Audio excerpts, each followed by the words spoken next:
Big up everyone, bless up everyone. Hope everyone is doing well this evening. Please let me know if you can hear me in the chat. I can see a few people already in here. I've greeted some people in chat, but let me just greet them again. Thank you for listening.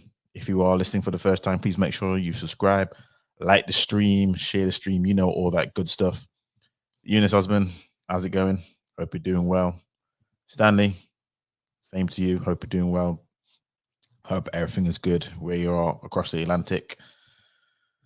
Manchester boy, big up to yourself. And do I think Forest can survive this season? Well, let's just say if they do, it will go against all conventional wisdom. They've spent a hell of a lot. Well, they've made what 20 odd purchases or signings in a season, which is the most like ever in one transfer window. So if they do survive, it will go against all conventional wisdom. But they needed, but Forest needed to. They had like 4 players after the season they before because of loans and stuff like that. So they needed to go big. And what did they say? Go big or go home. Go hard or go home. So do I think they'll survive? I hope so. I hope so. I hope so. But still early days. Still early days. But yeah, no. I hope everyone is doing well this Sunday. I've started a bit earlier than I usually do, just because I thought, you know what, Sunday is just before the working week for most people. So I thought, let me start this early. I can definitely open up the live stream, therefore earlier, so we can get some good conversations on this topic.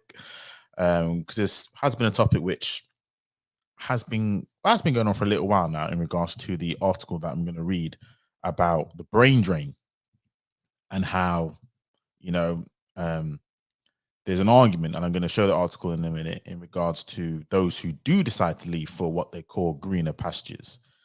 And the question, I suppose, from this is, are those who emigrate to build up other nations cowards?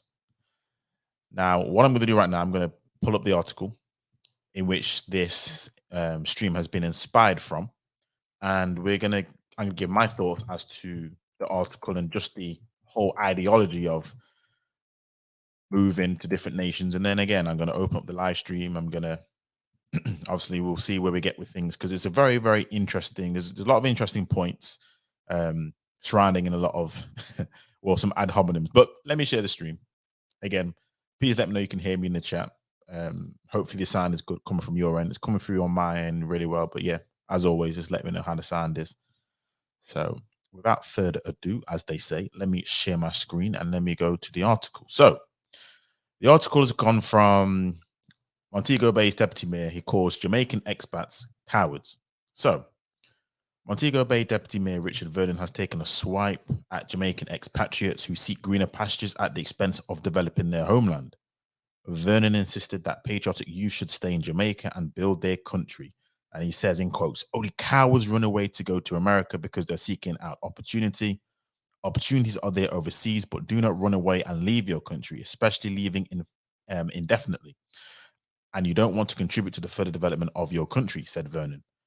You same ones who are saying that the country's not going on with anything, what are you doing to develop your own country?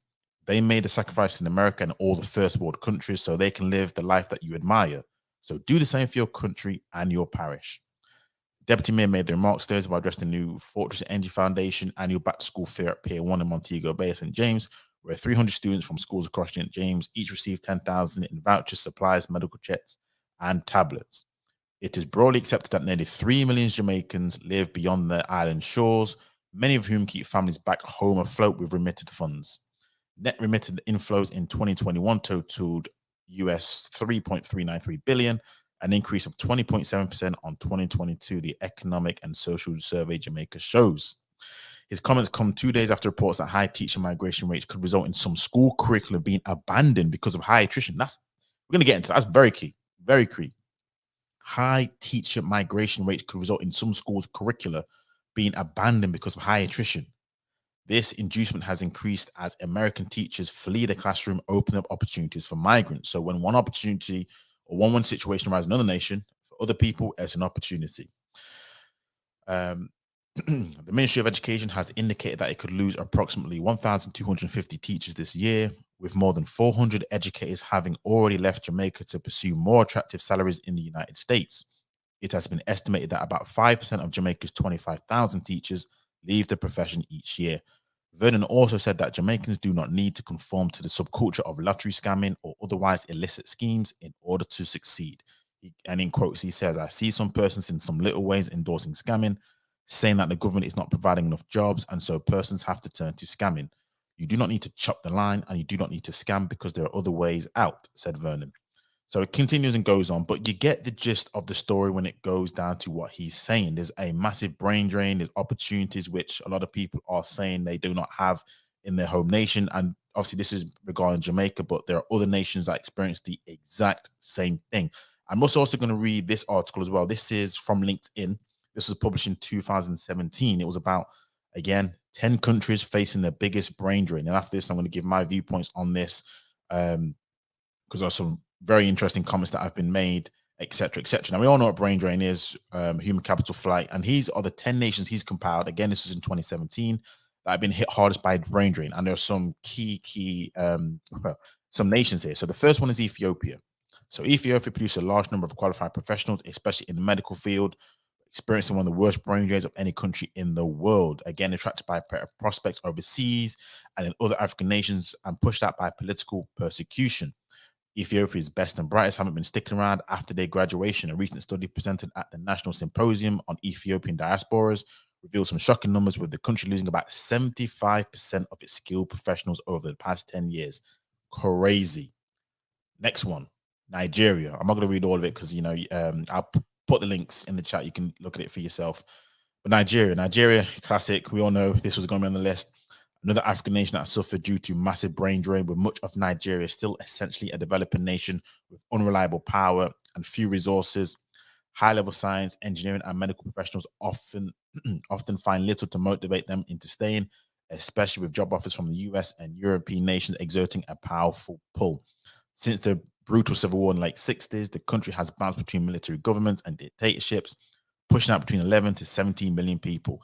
Today, over 2 million Nigerians live in the US alone, and of these, about 20,000 are doctors and over 10K are academics. Next one, Kenya. There's a bit of a pattern here, isn't there? For the first three ones. The first four, if you can see my screen. Kenya, high employment rates, lack of resources, or the factors that made Kenya one of the top brain drain countries in Africa. Fewer than 30% of Kenyans who study overseas return to work in Kenya. The nation is feeling the hurt of losing so many skilled professionals. Again, you can see, look at that. Since 2002, 600 doctors, 70 destined available to treat. Flipping it. Let me just read this again. One sec. As of 2002, the public sector medical field had only 600 doctors and 70 dentists available to treat over 28 million citizens. That can't be right. But bro, that is crazy. With somewhere between 500K and 1.8 million Kenyans working and living overseas, the country is trying desperately to find a way to lure some of its citizens back home where their skills are much needed. Crazy statistics. South Africa. We all know the reason why, let's be honest. We read it right here. Years of unrest, high crime rates, AIDS, lack of jobs have combined to make South Africa's brain drain a serious problem. Over the past 3 years, the country has lost over 100K workers, with an additional 7% of skilled South Africans saying they are considering leaving the nation. Again, it's just crazy, but we all see the common patterns, the threads. We're going to get into it right now in regards to the brain drain. If we go down this, we've got Iran, China, the big nation Mexico. We know Mexico has a massive issue where a lot of them are going to the US. Jamaica, let's be honest, I know that going to the Caribbean is a trend common for Caribbean nation. Jamaica faces one of the biggest brain drains in the region. Over 80% of Jamaican citizens who obtain higher education live abroad. Most of it is due to lack of jobs, simply aren't enough to go around for young graduates. And then it goes on to say that along with Jamaica, Haiti, Suriname, Ghana, Grenada are losing about between 70 to 90% of their college educated force each year. So, ladies and gentlemen, we all see that's the brain drain, as we call it. Now, I want to go back to the first article in regards to the question that the Montego Bay Deputy Mayor stated. Are people who leave Jamaican expats, but let's just make this a broader statement. Are people who leave cowards? In my humble opinion, no, that's too harsh of a word. And when you looked at the second article that I read, what are the reasons for that? A lot of them is down to instability. A lot of it's down to the market that they live in. There are not enough jobs. There's unrest. There's political instability. there are just so many factors that go into people leaving. Because here's my honest opinion about most people in life. This is just my opinion.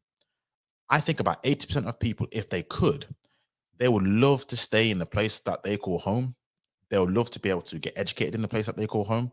They love to get a nice paying job in the place they call home, whether it be in this medical field, the sciences field, the a plumber, engineer, you name whatever field. I'm pretty sure most people would agree here that if they had the choice and if they could, they would love, love, love, love nothing more than to grow up in their hometown, home country, home nation, educated there, and basically fulfill all their dreams that they could do.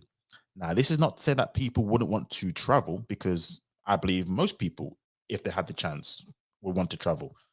People do it now already, but even still, even if everything's on your back door, which I think a lot of people do want, a lot of people will travel. But all things being equal, what did they say? There's no place like home. So here's what I say: are people cowards? No, too harsh of a word.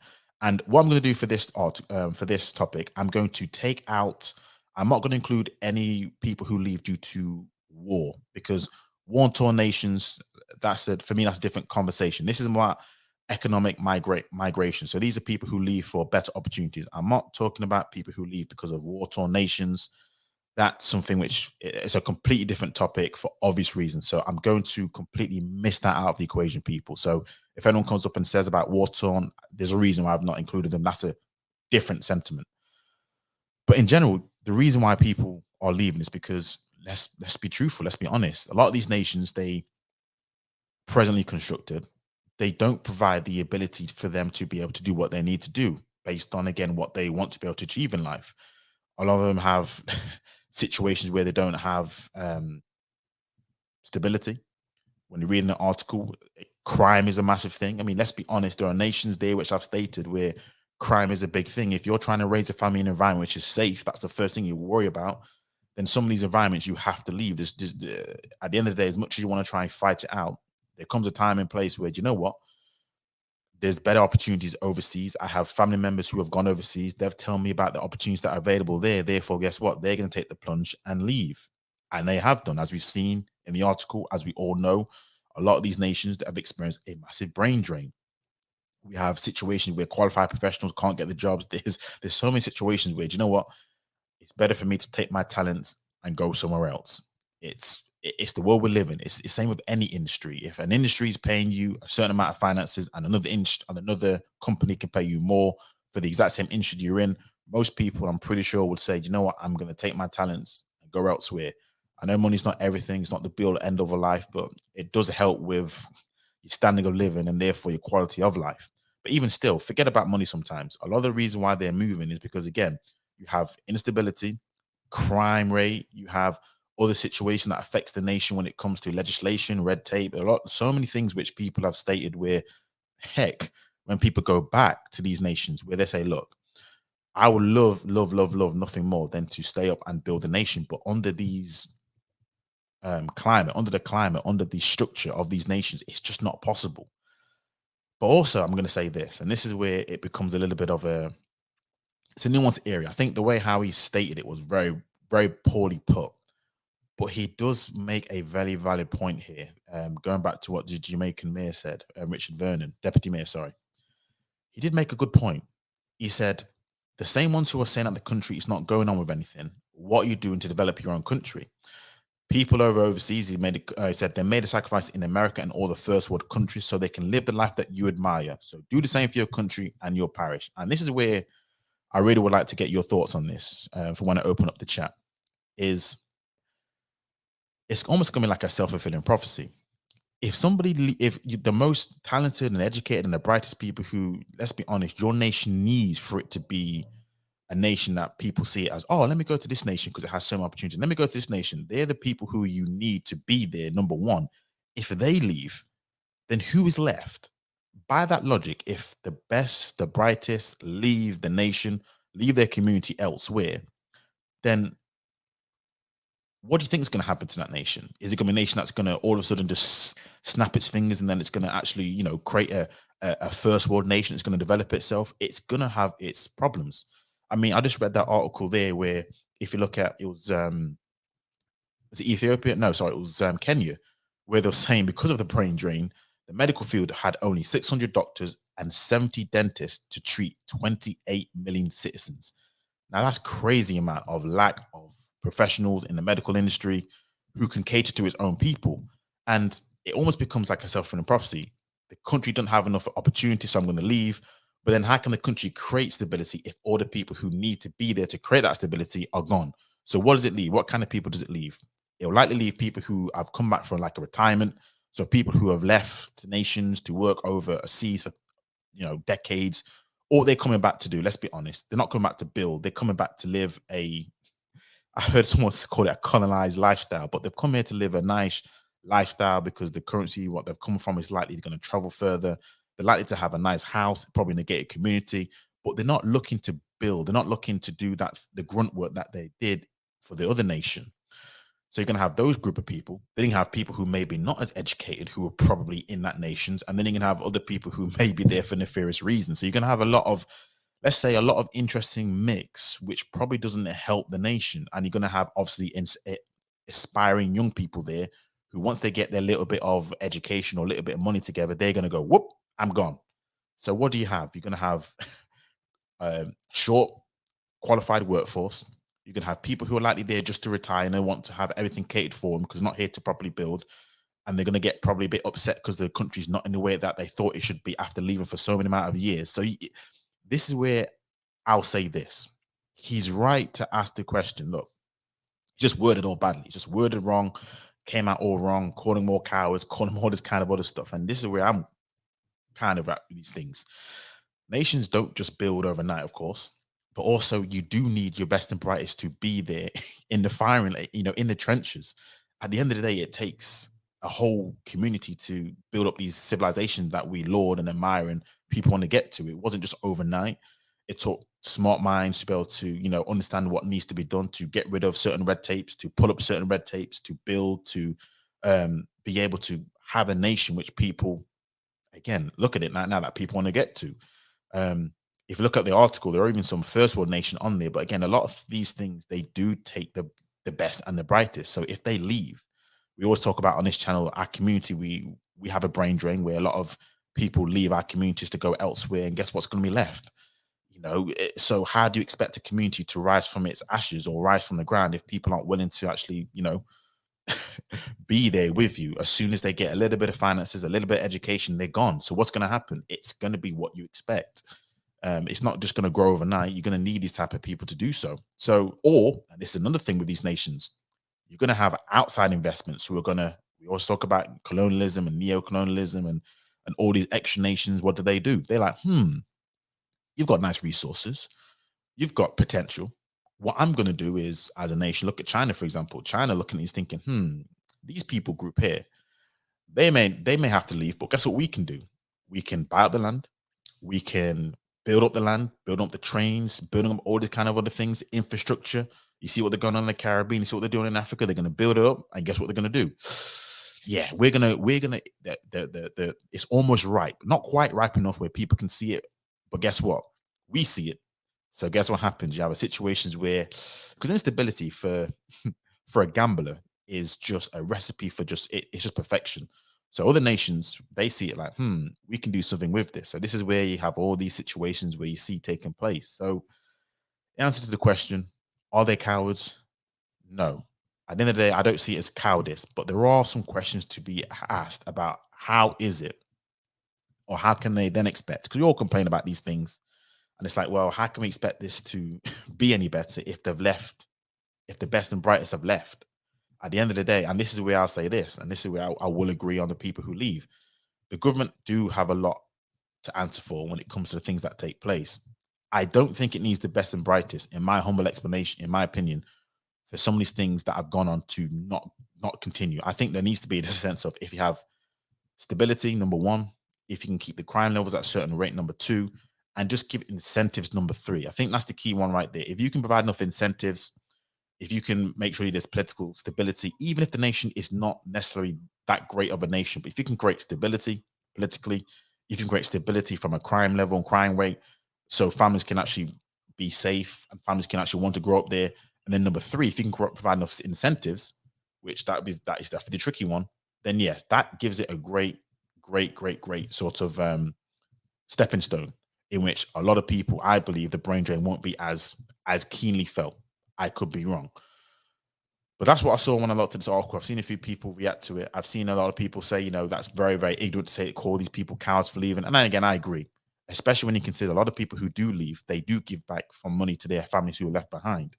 I think the article read there that where was it? Yeah, in 2021, 3.3 billion have been sent back. And I know a lot of people send back to their families overseas because they've left, because they understand the struggle that it is there. So again, the whole word cowardice, that's a hell of a statement to make.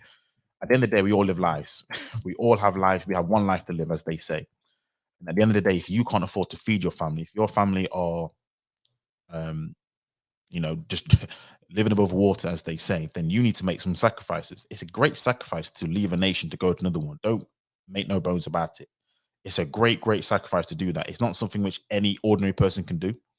It's not something which is for the faint-hearted. At the end of the day, a lot of people do see, you say England's the streets are paved with gold. And while there are a lot of opportunities here, don't get me wrong, there's a lot of hardships. A lot of you moving to another nation, especially if you don't speak the language, you don't understand the culture. That is hard for anyone. You don't just move to another nation and then all of a sudden you're gonna become a multimillionaire. A lot of people are just living um salary to salary or paycheck to paycheck. It ain't what it's all cracked up to be. So there's a lot of strength in what it takes for people to leave. But also I understand the fact of what he was saying about, how can these nations build up to nations that you expect it to be if you guys are leaving as well? So that's where I'm at with things. That's how I kind of rationalize these things. I've put the link in the chat for anyone wants to come up and talk about this topic. I know there are a few people who are planning on leaving here, so I'm curious to ask their question about what goes into your planning or your mind as to where you leave and why you leave. So I'm interested to have some conversations in regards to that. So the links in the chat, people, if you want to come up and state your case. So for definite.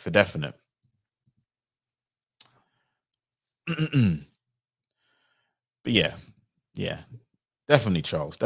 And I think, and that's the key right there. And that's the key. It's definitely not cowardice. Again, like I was saying before, it's very difficult just to up sticks and leave. It's not something which is easy for the faint-hearted. People just want a better life, especially for their children. And this is the key right here, isn't it? Because we all have to think about the future, and this is who's the future for? The children, our children, your children. So yeah, for definite, it's definitely not. I definitely won't see it as cowardice um, at all. It's definitely something which I'm assuming takes a lot of time, patience, effort, and a lot of sacrifice. A hell of a lot of sacrifice. You listen to immigrant stories across the world, and it's a lot of sacrifice. It's not for the faint-hearted. A lot of strength is required for it. I think someone said this. It takes uniqueness, a unique person, to be able to leave. Um, it doesn't take the average person doesn't just wake up one day and decides to leave. It unique. Now, granted, some situations forces their hand in certain nations. I'll definitely agree with you there. But yeah, cowardice too harsh of a word. Um, Evening, by the way, evening. Um, Thomas, good evening, bro. Hope you're doing well. Again, links in the chat if you want to come up at all. KB, evening, bro. Hope you're doing well. Evening, Laura. No. This topic is not about Ukrainian and Russian men staying to fight and defend their countries. No, that's not about that. This we're not doing that sort of topic. I've left war-torn situations out of the equation, so I'm not focusing on that at all. So this isn't about war and what should be the case. So no, that's not the topic at hand at all. No, bro. This isn't related to the Passport Bros movement. This was just based on an article which it's just about the brain drain in general, bro. So this isn't about Passport Bros movement because that is based on something completely different. This is about economic migration. So the brain drain is all about economic migration, in which a lot of people who move, nothing to do with women or men, they move for a better life for themselves, whether it be for a lot of it's financial reasons, maybe safety, stability reasons, but a lot of it is to do with just listen, if I want to be a doctor, how do I how do I get into the industry? How do I get a paying job, or where's the best place to go to be able to feed my family, etc. like that, or what industry is available for me? So a lot of it is to do with economic migration. That's what it's all about. But again, links in chat, bro. If you want to come up and you want to state your case at all. So I thought I might as well start this live stream a little bit early just to it's a Sunday, you know how it is.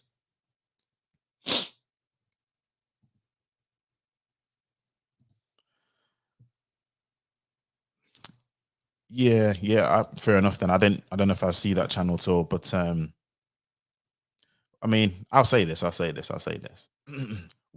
that right wing channel just asking? Were they saying that people are cowards for leaving? That's my question, because I'd assume based on the right wing channel, they may point out that they are cowards for leaving. I've heard certain people say they are cowards and they should be staying to build up their nation. And then if you're meant to be a proud this and a proud that, how can you leave, etc., etc. And that raises a good point. And this is the question I want to point to the chat. Can you call yourself a proud fill in the blank if pretty much you've left that nation and you've been working and building up that nation? And I want to know how the people from the continent or from the Caribbean or any nation, I want to know how people feel about a person who calls himself a proud, you fill in the blank, yet they see them they're completely in a different nation. They're pretty much adopted, I don't know, let's say European ideologies, cultural mindset. Their kids are pretty much raised in European. They don't even speak their native tongue. I want to know how can you consider yourself proud at all of that? I mean, listen, like I said, people have to do what they have to do. You have to feed your family. But I'm always interested to hear or to find out, because I do. Here's what I say. I have experienced or I have seen certain channels where people get a bit tetchy when people call themselves proud this and they're not living there. And yet you have people who are actually living on content. They seem to have a little bit of a different viewpoint. I don't know. That could just be me, bro. I could just be me. So yeah, 100%. Pelu, how's it going, bro? It's going good. It's going good. How you doing? Yeah, doing well. I don't know how much you caught of it. So Yeah, I caught most of. I caught most of it. I came a little bit after you started, but I caught most of your talk. I caught most of it, and I stepped away for a second, but I pretty much get the gist of what you're saying, because I was there when you were talking about different countries and stuff like that. But I understand the topic, and the first thing I want to add, first thing I want to say is that um brain drain. Okay, human capital is gonna go to where it to who puts it to the use. You know what I'm trying to say?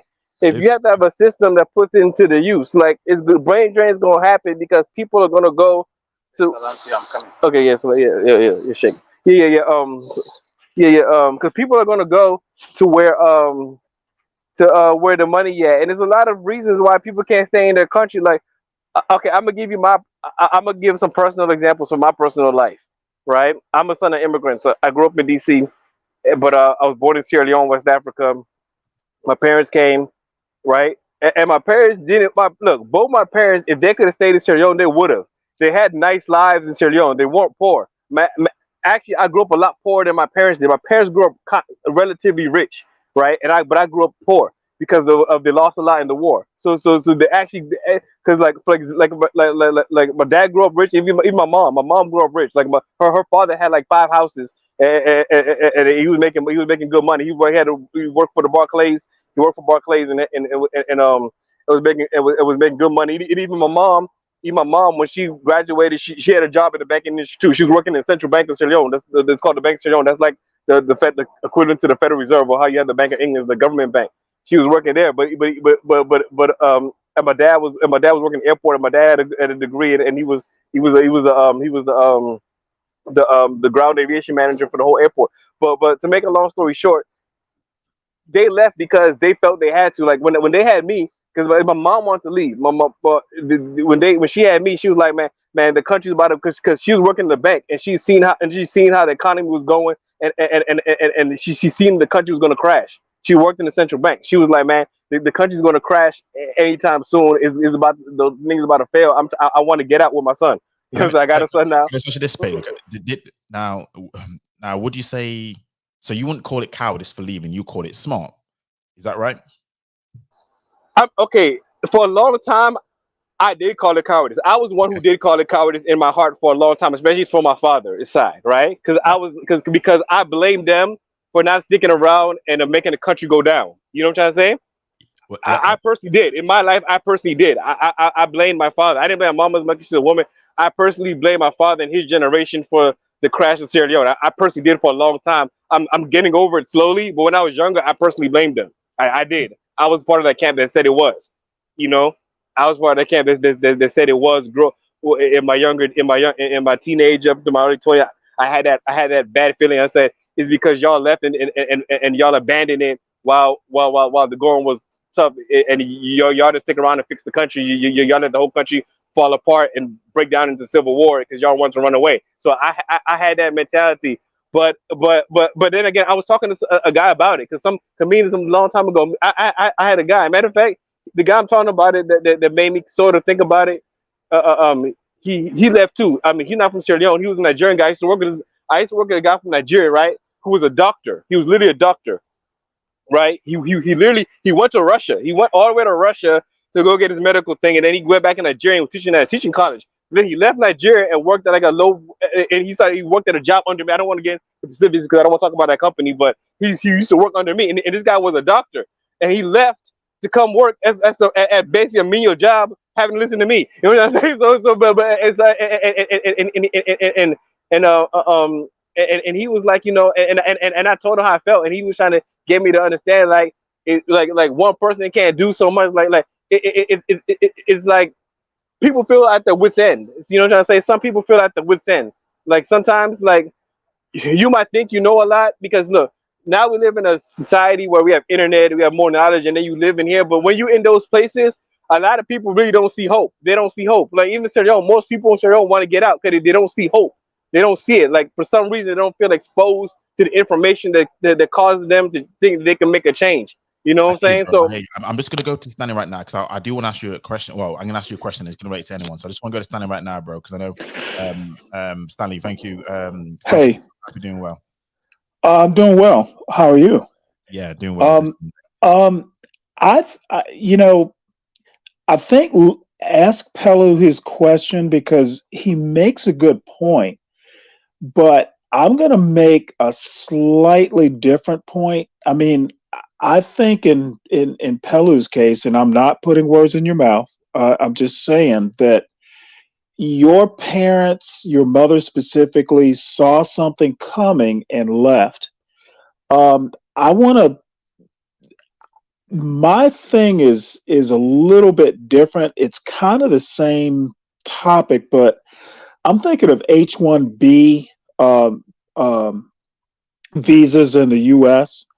And Skittles Man made an interesting point, and it's more along his point in that ADOS in the United States specifically, and I've been asked this question a lot, why are ADOS not doing as well as Asians? Or why are they not doing as well as Nigerians? I get that question a lot. And my point is, most of the people in those two categories are not, dudes who are either poor or not academically gifted. Now this is where The I'm sorry. I was gonna kind of. That was the question I'm gonna ask the Palo a little bit about.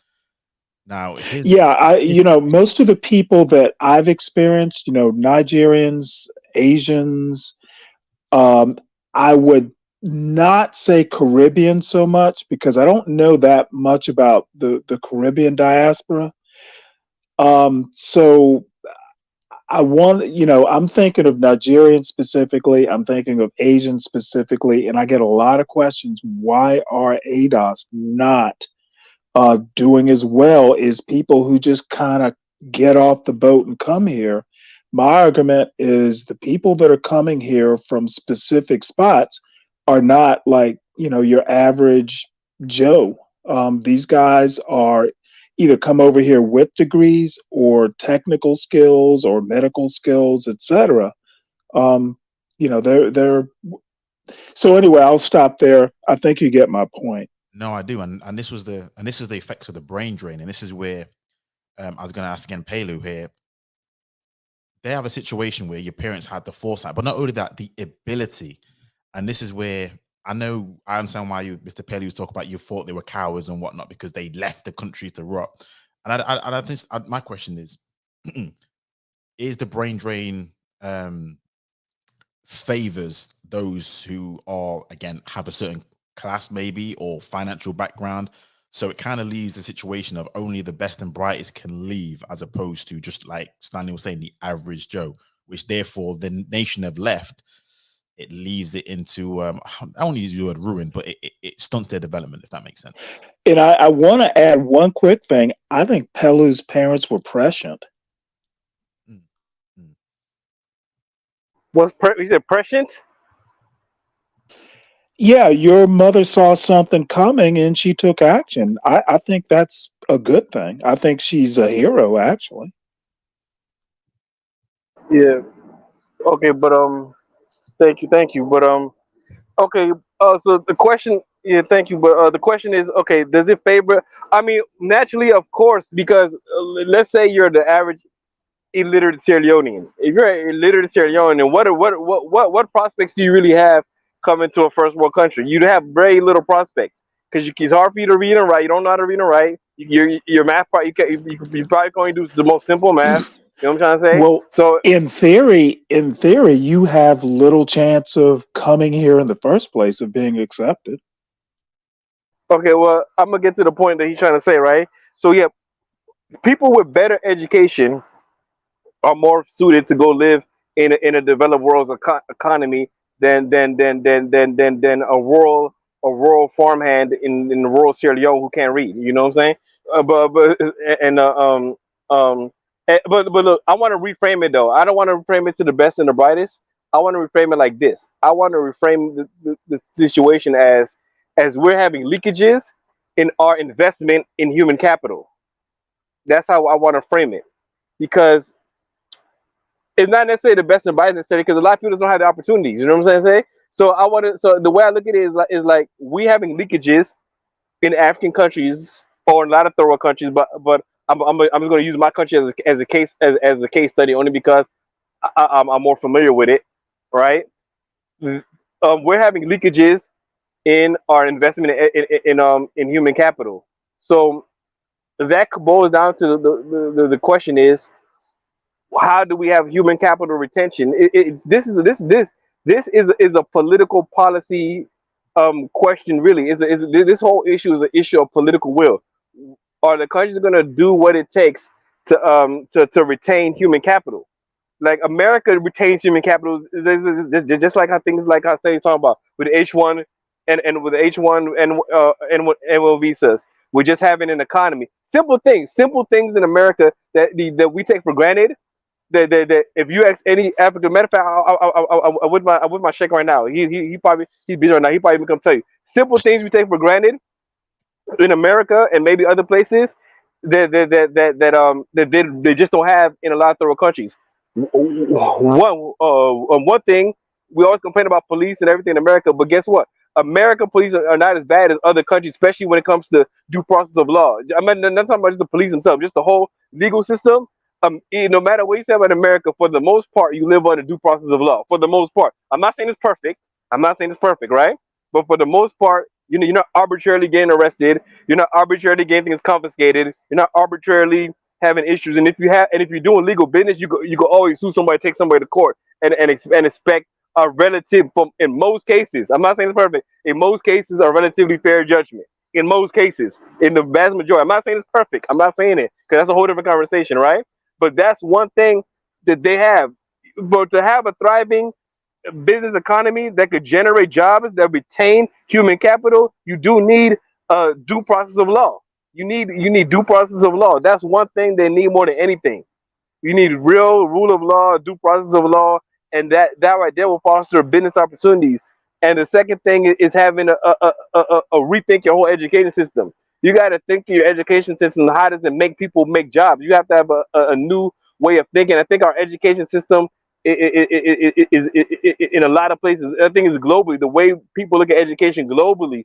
I, I, I think it's not as dynamic as the needs of human society needed to be.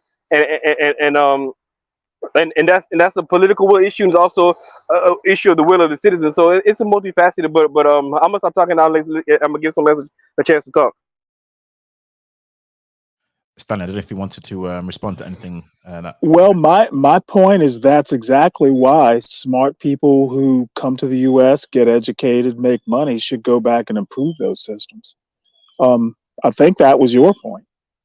Yeah, Well, that is absolutely true, and this is where I'm again. I definitely won't call it cowardice, but there is something here that says if those people who I believe would be most entrusted to be able to create this stability because they have the mindset, they have the foresight to see certain things. If they leave, then that nation is left with what type of people? It may not be, again, I don't necessarily think to create political stability it needs necessarily the brightest, but there is an argument to say that if those people leave and there's no structure and in place. So go ahead, I, I Stanley. do I do want to add I'm not a xenophobe. I don't care who comes here. I'm not anti. Whoever wants to come is more than welcome. But I think your point is well taken, at least by me. Yeah, yeah. If the best and the brightest are exiting the country for valid reasons, maybe, but I also think that I don't like the argument, well, America's good relative to the country I left. That may be true, but I don't know what to say to that.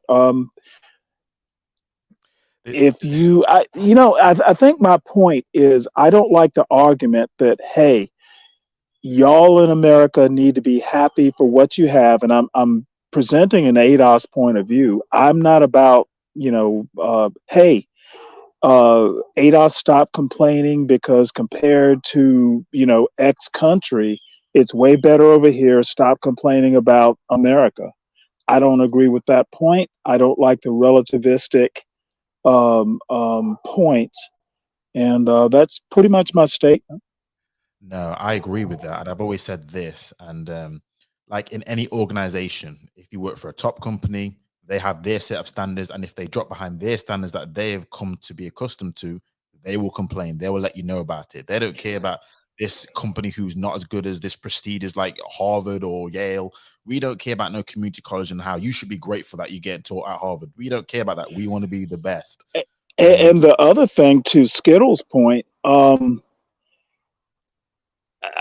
it feeds in to racism in America. Hey, ADOS, why ain't you doing as well as other Black people who come here or other communities in America? They come over here, they learn, they earn, they do all these things. Why can't ADOS do it? My argument is it is a different history for ADOS. And I'm not necessarily making excuses. I have my own thoughts about why ADOS doesn't do as well, but it is, you're trying to join two different arguments, and it doesn't work for me. I hear you. And it feeds into American racism. Yeah, a lot of it is it's I call it the first world rhetoric where you should be grateful that you're in this nation and etc and yeah, a lot of Candace Owens. yeah, Um, absolutely. I, Uh, let me ask a question then to the panel. Let me ask a question then. Is there a responsibility then Hey, for people to develop their own nation community? Is there a responsibility, do you feel? I'm gonna answer that question, but I want to piggyback on something you said earlier, and I'll go into that question because I want to piggyback it before I forget. Yeah, go ahead, go Right? ahead. You talking about people being the best able and equipped to fix the country they're leaving, right? That's you mentioned something according to the line. I don't know if I said your exact words correctly, but you said something according to almost what I just said, right? You said that Yeah. that people are leaving who is the best able and is the best able to develop the country, and is that a bad thing? I do think we need to rethink that, right? I think we need to rethink that, right? And I'm gonna tell you why I think we need to rethink. A lot of people think that way, but I think it's wrong, and the reason is not necessarily the case. And that's why I came back to the old issue about the education system, right? Just say you're educated, and but you're educated to be a doctor, right? That's all you know. If you're educated to be a doctor, right? You say educated to be a doctor. You might not necessarily know how to build a hospital. You might not necessarily know how to make a hold on a second.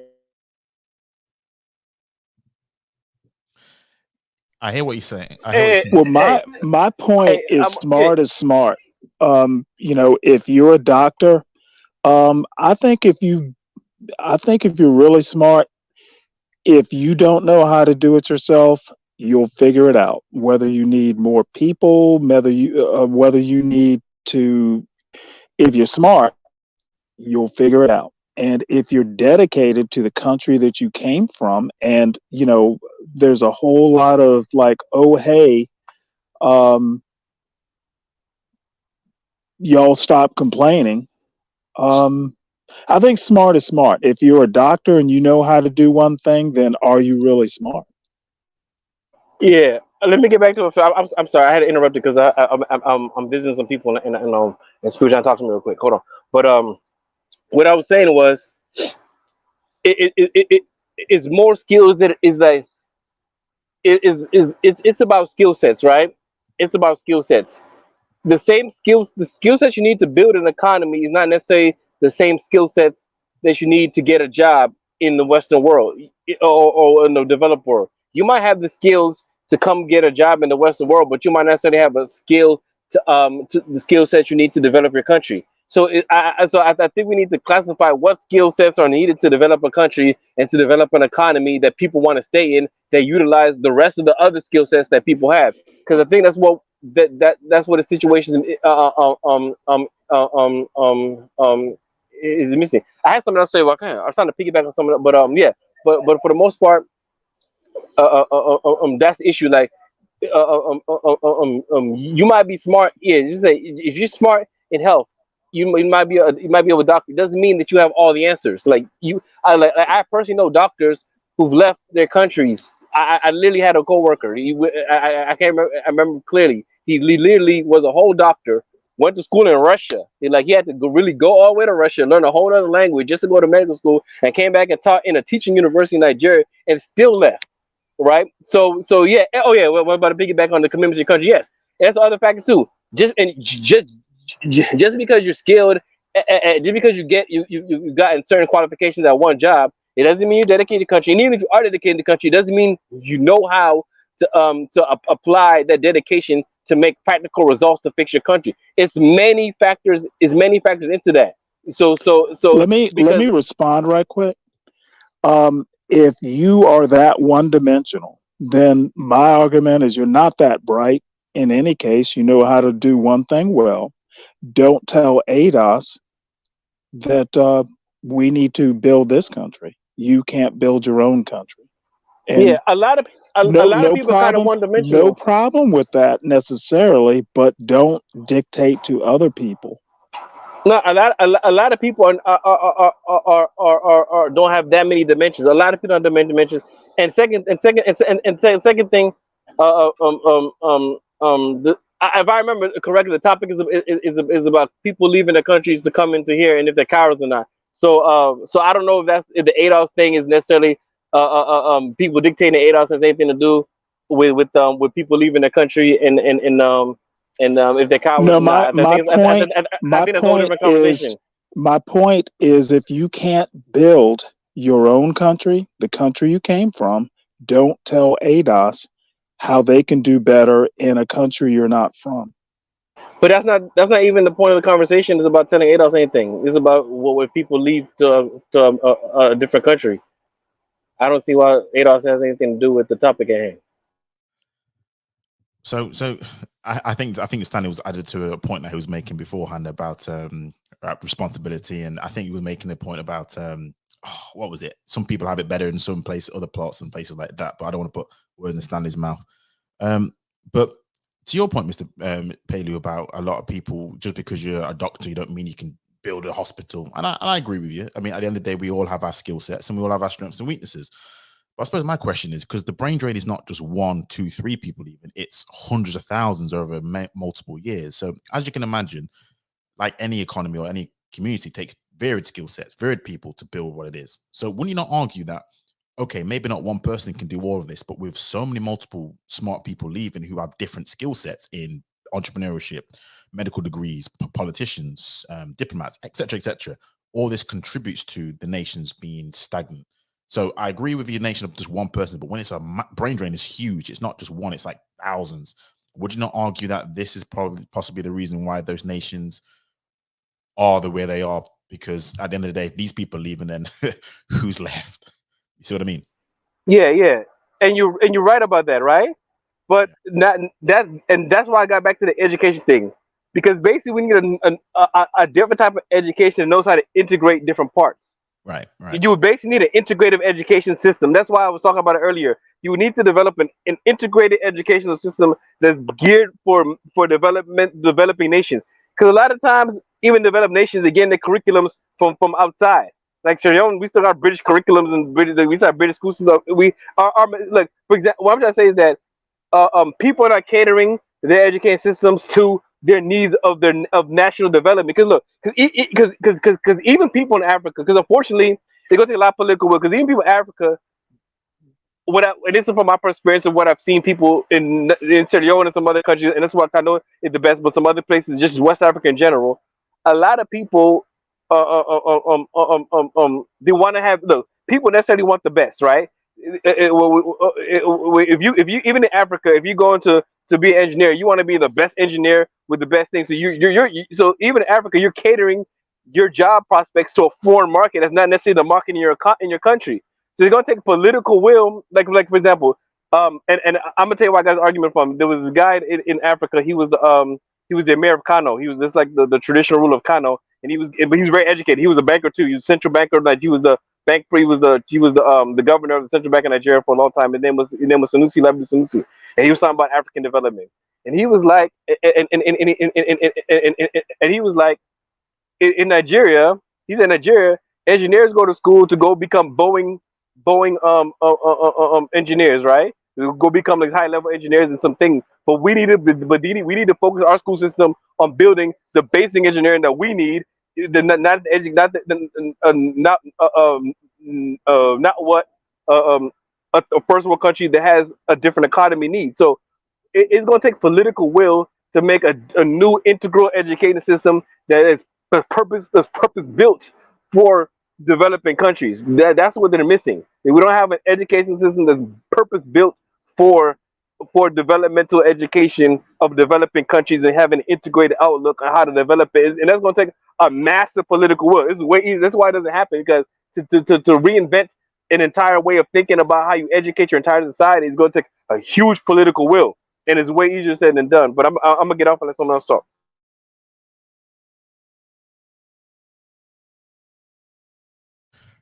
Just responding I to guess my only response is, people will come here from other places, do well in America, and then all of a sudden they become American experts. You know, how certain communities in America can do better.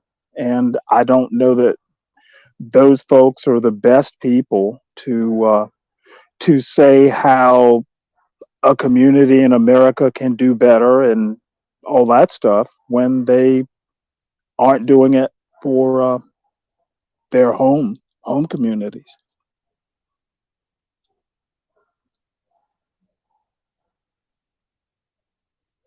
right. Let me pop this. Let me pop this. It seems people come here, get educated, and then want to dictate how America should be, how communities in America should be, and they have failed to do so in the countries they came from. So, Stanley, let me ask you a question, because I know you hopped up on the ADOS thing then. So, in terms of immigrants, and how do you view them in terms of, I don't think I asked this question. Do you see it as cowardice that they've left, or how do you view that? No, I don't think it's cowardice at all. I think the cowardice comes in when they will tell people who were born in America how America should be, how they should exist in their home countries when their own countries of origin are not doing so well? Are they really the best people to tell, say, an ADOS person, hey, you should be this, that, or the other? Because in my country, I stop listening when I hear, hey, you can do better in America, ADOS person, doing this, that, or the other, when they didn't in their country of origin. Now I see this as a double pronged thing because I see both groups do similar things, and this is interesting because, and even Palu, I think you alluded to this a little bit, where what I found is groups who come from underdeveloped nations, they will say, "Oh, you have so much opportunity," because that's from their perspective, which that's their perspective. Okay, can't disagree with that. And then on the flip side, people say, "But you've got a whole nation, a sovereign nation. We have resources, minerals, you name it all, and yet you're having this issue." It's almost like both of us seem to disregard each other's struggles. I think we can do better if we were there, and they can do better if we were there. It's a fascinating scenario which I've seen where people always think, "Oh, we're doing so much better. That must mean you guys are the problem." Yeah, I'm like, well, hold on. Like to your point, Stanley, if that's the case, why can't you do that in your nation? But they say, yeah, but we have this problem, we have that problem. I was like, but we have this problem, we have that problem. It's a fascinating thing where people just disregard everyone else's problems because in their mind their problem's bigger or better or my problem's more valid. It's like both are probably true. Yeah, yeah. Well, let me clarify. That's not Oh, what I said. Let me clarify exactly what I said it was on another stream. earlier. It was on another stream when you was talking like this a little bit. So it's Oh, not. I don't know. I mean, yeah, because you can't quote like different streams because I Yeah, don't know my all the bad. context. So, yeah, because it's like I don't know the context of everything, so I got to go because context plays a big part in what you say. So I got to know the context of what we're talking about and what I was saying. But generally speaking, what I was saying earlier though in this conversation is that America does have I know from I live in America. I'll tell you one thing that that that it does have that we need to have is law for the most part. I'm not saying it's perfect, that's a whole different conversation. I don't want to get to another conversation. I want to stay on the topic. But Yeah. for the most part, there's due process of law, and that's critical. That's absolutely critical if you want to build an economy. Because people have to trust that they could function properly. You know what I'm saying? They got to trust that they go to work, get their money, get their profit. They might have to pay the little taxes, but guess what? They pay the tax and it's done. It's not like daily bribes, daily everything. Da, da, da, da, da, da. You know what I'm trying to say? It's simple law and order. Just basic law and order and due process of law goes a long way. Because I'm gonna give you an example. My father himself, he told me these are two reasons why he told me he'll never live in Sierra Leone ever again in his life. He told me these two reasons. He told me never go back to Sierra Leone. He might visit, but he'll never go live in Sierra Leone. He told me it's a long time ago. And this is what he's always told me for two reasons: security and health. Security and health. That is totally lacking in Sierra Leone. Like because we don't have the security systems as good as you have here. And that's another thing. But I'm gonna add law and order. But that's all. It all I think it's all holistic. Is people need to have the political will to build the proper social infrastructure that where people can work and build the physical infrastructure. You need the proper social infrastructure to build the proper physical infrastructure, and that's lacking. And it's going to take a lot of political will, and a lot of people in the continent did in the country they don't see it. All they see is that I have a messy situation over here. I need to get out to where it's better. Because a lot of people they leave because they're at their wits end. They're in their country, but they're at their wits end. Then they don't know how to make it better, and they say, "Okay, it's better over there."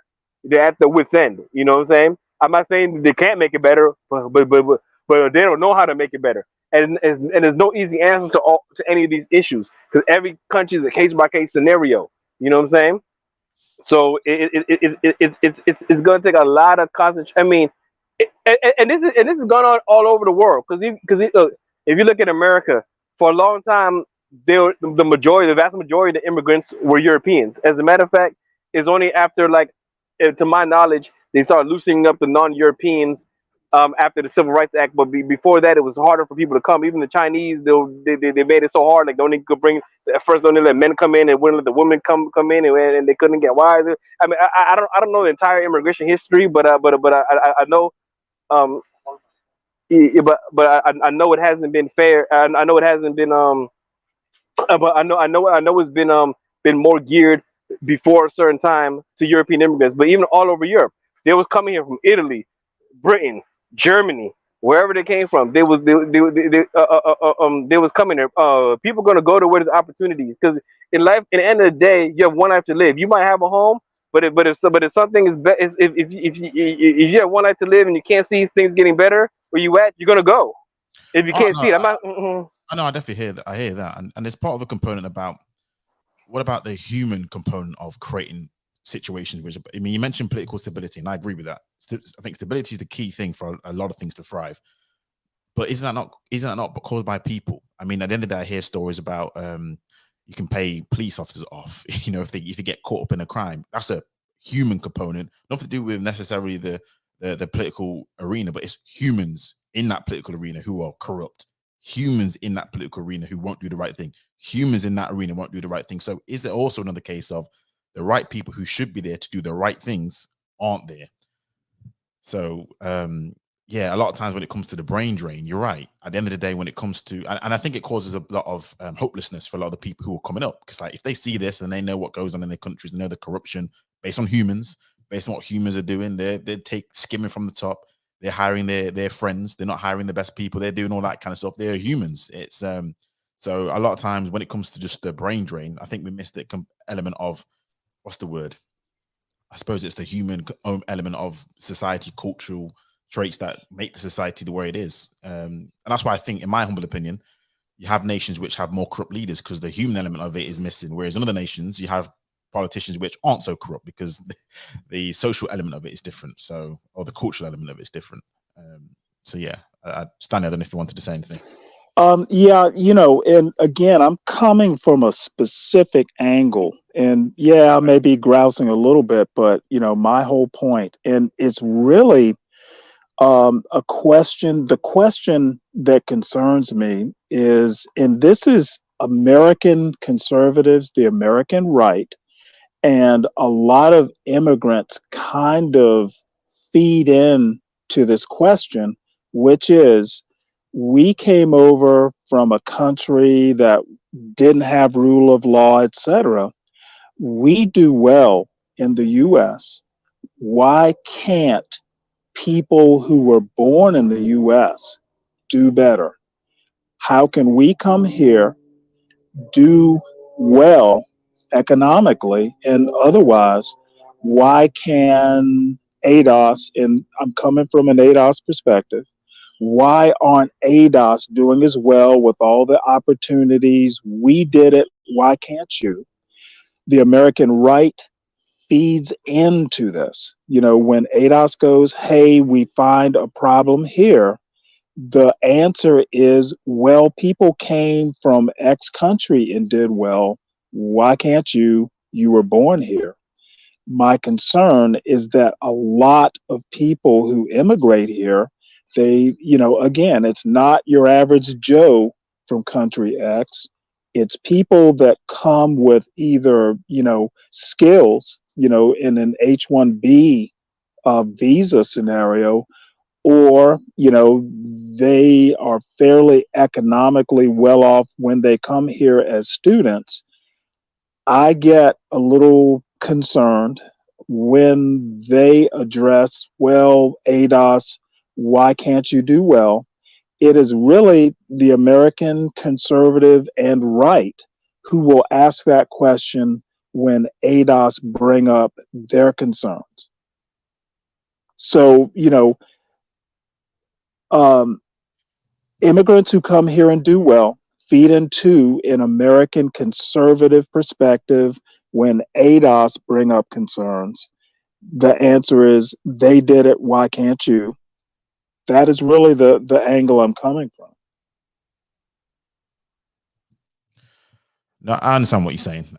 So you definitely hammered home the point in regards to, I suppose the situation is, if you be able to do things here, then why can't you do things over there? I get that. And someone did make this point, which is very true. And it goes to stability, which is why brain drain takes place. And that is, if you have a seed, a seed that's ripe to grow, but you put it on concrete, it's not going to grow. But if you put a seed on fertile ground, it's going to grow spectacularly into a tree or whatever, apple tree, whatever it needs to be. So I think the key for a lot of things as to why the brain drain takes place is the ground that the seeds, humans, are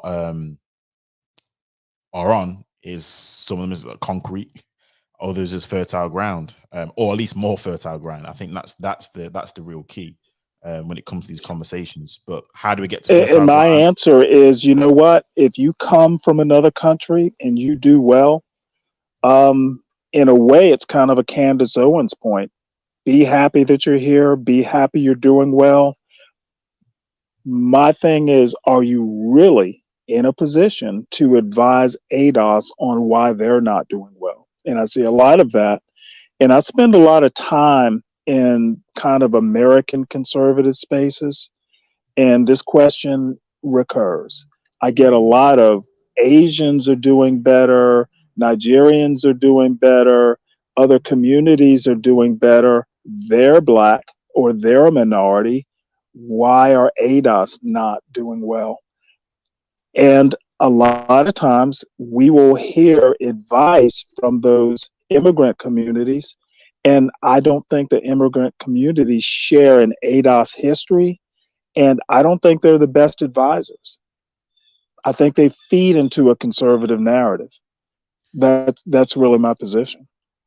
Yeah, no, I hear that. I agree a lot. I agree with a lot of that. In regards to feeding into a lot of, you'd also argue white supremacist talking points. A little bit there against other groups, I suppose. So yeah, I definitely hear that. I definitely hear what you're saying. I was going to ask a question actually in regards to oh, all right, that's right. So on the article that I read, it said something here to your point, I suppose, Stanley, and this is this, which I think a lot of immigrant groups probably don't appreciate. I think you'd agree, and that is, um, now he says, only cowards run away to go to America because they're seeking out opportunities. And then he goes, you same ones who are saying that the country's not going on with anything, what are you doing to develop your own country? They made the sacrifice in America and all the first world nations. Now, is this the issue that's happening right now? People don't really want to make sacrifices. They want, again, we go where the money is, right? And I was watching a YouTuber who did mention this. Can somebody who's willing to uproot their family like that or go to different countries to seek out better opportunities, are they, can they be even how do I put it, can they be even trusted to even, I suppose, even develop their own country? Is there a sense of allegiance is my question. But I don't see I wouldn't say coward. I would say I agree with the you go where the opportunities are, you go Right. where you can thrive. I don't have a problem with that. I welcome that. What I don't welcome is feeding into a conservative narrative. What I don't like is advice. Hey, ADOS wants you doing as well. That's really my only contention. Everybody's welcome, but everybody's not welcome to give unsolicited advice. Well, this was going to ask you, Stanley. Now, is it a case of they're offering a perspective to help, or do you see that as not, you see it as not help because it's not a Um, viewpoint share? well, if you put it that way, I appreciate the advice. Okay. Solicited advice is way better than unsolicited advice. And when you're feeding into a conservative narrative, conservatives, and I'm just going to be blunt, white conservatives in America will use that, immigrant story to ask questions about why a native group, an ADOS group, is not doing well. And it may be intentional, it may not be intentional, but I can think of specific people, and I'm not going to bring them up.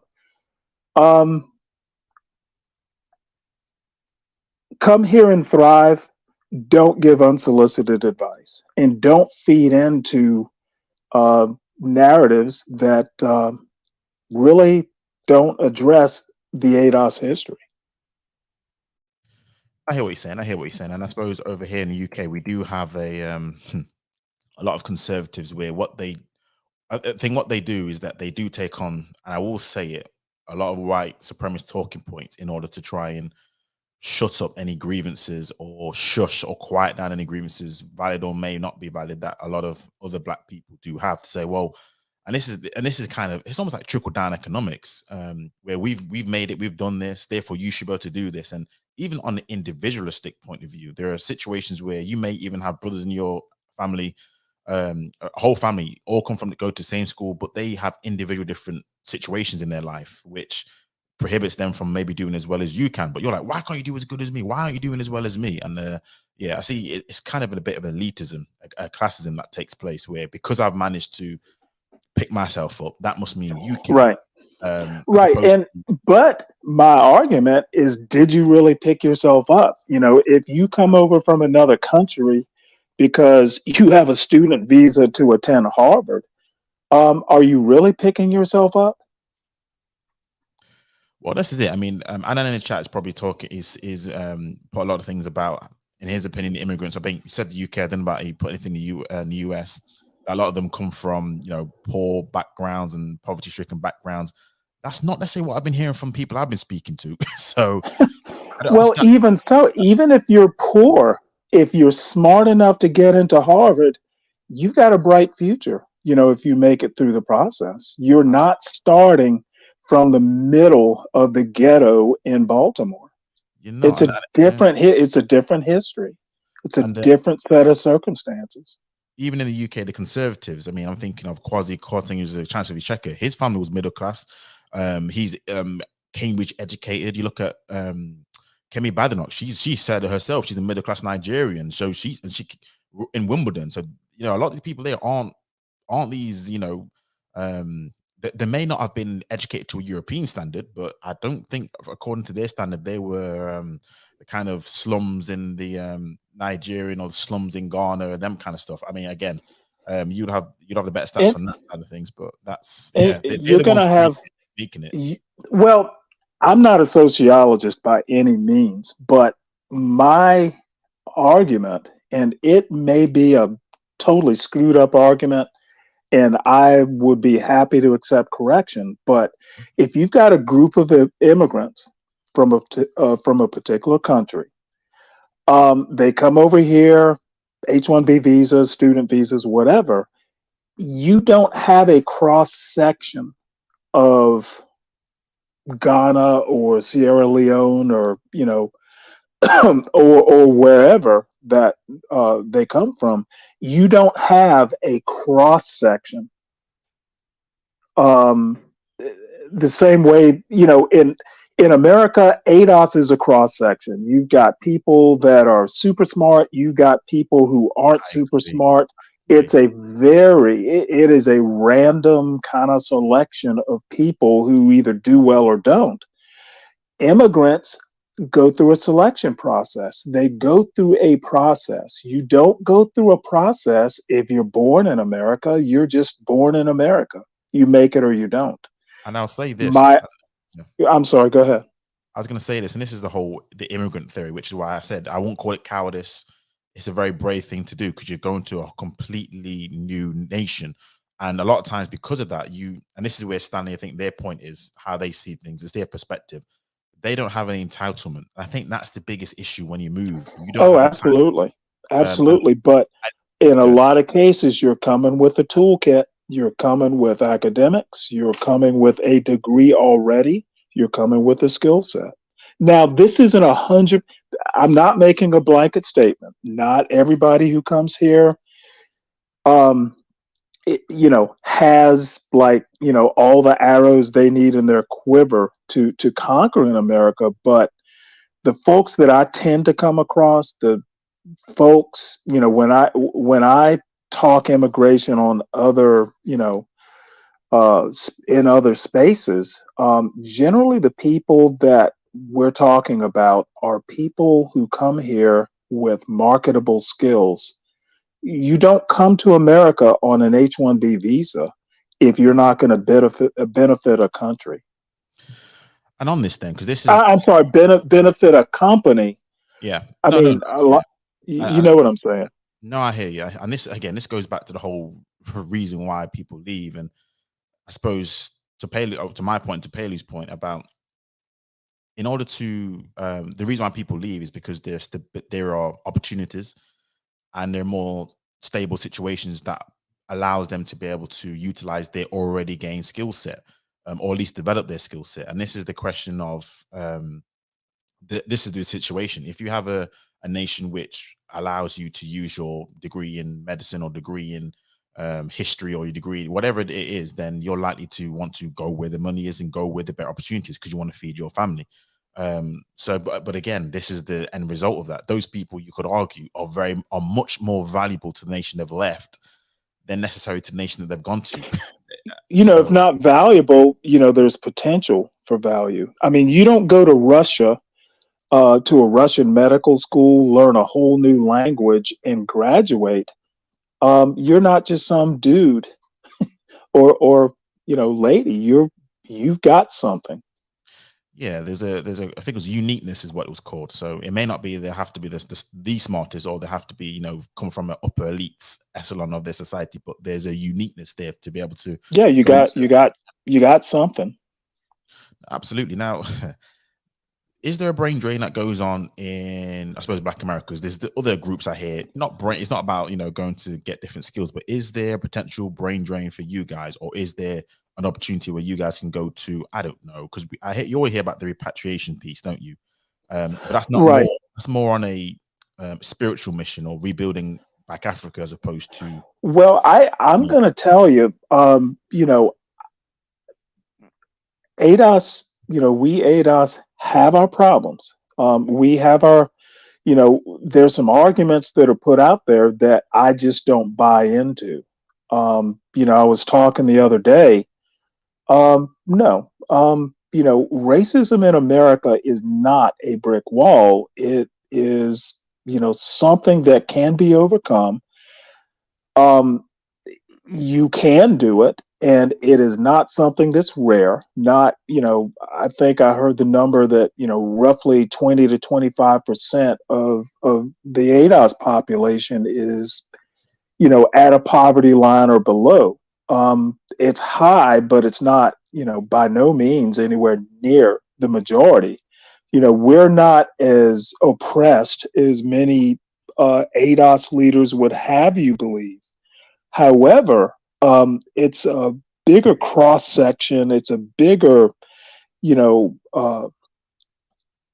set, a more diverse set of people that are born in America versus an immigrant population. You don't get here. You don't go work for Microsoft. You don't go to medical school in America unless you've gotten into medical school or you've been hired. It's a different set of circumstances. And, again, to repeat myself, I don't see, someone who comes here with a BS degree in, science going to medical school equal to some kid who was born, south side of Chicago. But it works. The thing is, it works both ways again. So, for example, a lot of people who they migrate again because opportunities, they go to Europe, for example, and then they go back to their home country. They go into a completely different situation than someone who's born and bred in these nations. So they have a completely better what do we call it? Ability to be able to get a house, get a job, right? Have skills. So it's the same situation here. In that respect, and where they have a better starting point, let's just use that word, and someone who's born in poverty, who they have a complete different upbringing, and someone who immigrated here, did well here, who decides to go back to a country with a set of impediments that Pelu decided, I would never think of giving that person advice. It's something that I'm just not familiar with. I don't have the history. I don't have the historical background. I would never, tell someone who was made $1 million and decided to go back to their home country, well, this is what you need to do to develop political will. I'm not qualified. And I think that a person who comes here is not particularly qualified to advise ADOS on what they need to do to succeed. I hear you. But if we go back to, I suppose we go back to the whole topic. Especially if you're feeding into a political narrative that you may not understand. No, I hear you. I hear you. I hear you. I think Stanley, you're definitely laboring the point about not telling anyone advice, which I hear you. I hear Yeah, you. I know, and I'll stop. No, it just I no, know, I know, I'm beating a dead horse. I know, but I hear that what is really my concern. you're right. No. I hear what you're saying. I hear what you're saying. Now, there was another question I wanted to probably ask the group. I was going to ask Pelu this, and this is that question: is there a difference when you see a group of men leaving the nation as opposed to families leaving? Because there have been situations across the where we are, like in Spain, where you see a lot of men leaving their nation, and it goes back to cowardice, responsibility on building the nation. Now, when I talk to a lot of men, conservative men, they always say that men are the one who build, men are the one who do this. So is there a what kind of look does that show when a lot of the men are leaving in the way that they're leaving? Is that a good look, a bad look? How do you even think of it like that at all, Stanley? I generally don't think of it, but I'm kind of aware. A few years ago, when a bunch of really young men were leaving, the Middle East, war-torn countries, that sort of stuff. I'm aware, and I don't. I would be more inclined to use the C word, the cowardice word. Yeah, I would be a little more inclined in that scenario. Because and the thing is, I really didn't want to use that word, but the optics. Let me use it this way. Then the Yeah, optics. I agree. Um, and a lot of times it's not because of it's because again it's maybe economic migration. But if the men, and this is where sometimes there's another argument to be made about if the men are leaving, then that definitely leaves the nation up for it definitely does not help the nation. You need the men to build more than anyone because of the man's role in society, the man's role in the life, in the family. So yeah, I think for me, when I see a lot of the pictures, and it seems to be again, it's not families, not women and children, Right, right. it's able-bodied, capable, at least from the looks of things, men who are leaving these nations first, which always gives me a little bit of room for pause to say, yeah, we talk about brain drain, and I don't know what this goes down to. Is that a cowardice thing? That again, I don't want to use that word, but that is optics wise, it does look bad. It really does. Um, Well, I'm gonna agree with you there. It does look bad. and, and this is it. Now, people argue again, and I agree with them here. They want to provide for their families. Um, but again, it goes back to the nation that they're leaving. They don't seem to be well. It's gonna how else they're gonna thrive if these men here aren't the ones Well, who. essentially, what you're saying is they're not willing to stay and fight for it. Whatever it takes, building coalitions, that sort of stuff. It is easier to leave. Um, and man, that is a whole different show. But you know what though, But it does form part of the topic of again the question is, are they cowards? And you're right. Is nowadays it's too easy for people to leave as opposed to building up their nation. So the well, question, there are tons of conservatives, who would say, yeah, it's too easy to leave. But then, the flip side is, do we really want to see countries that are, like, conscripting people into fights they may not want to fight? So it's way more complicated than I'm qualified to render a judgment on. I will agree that it's bad optics.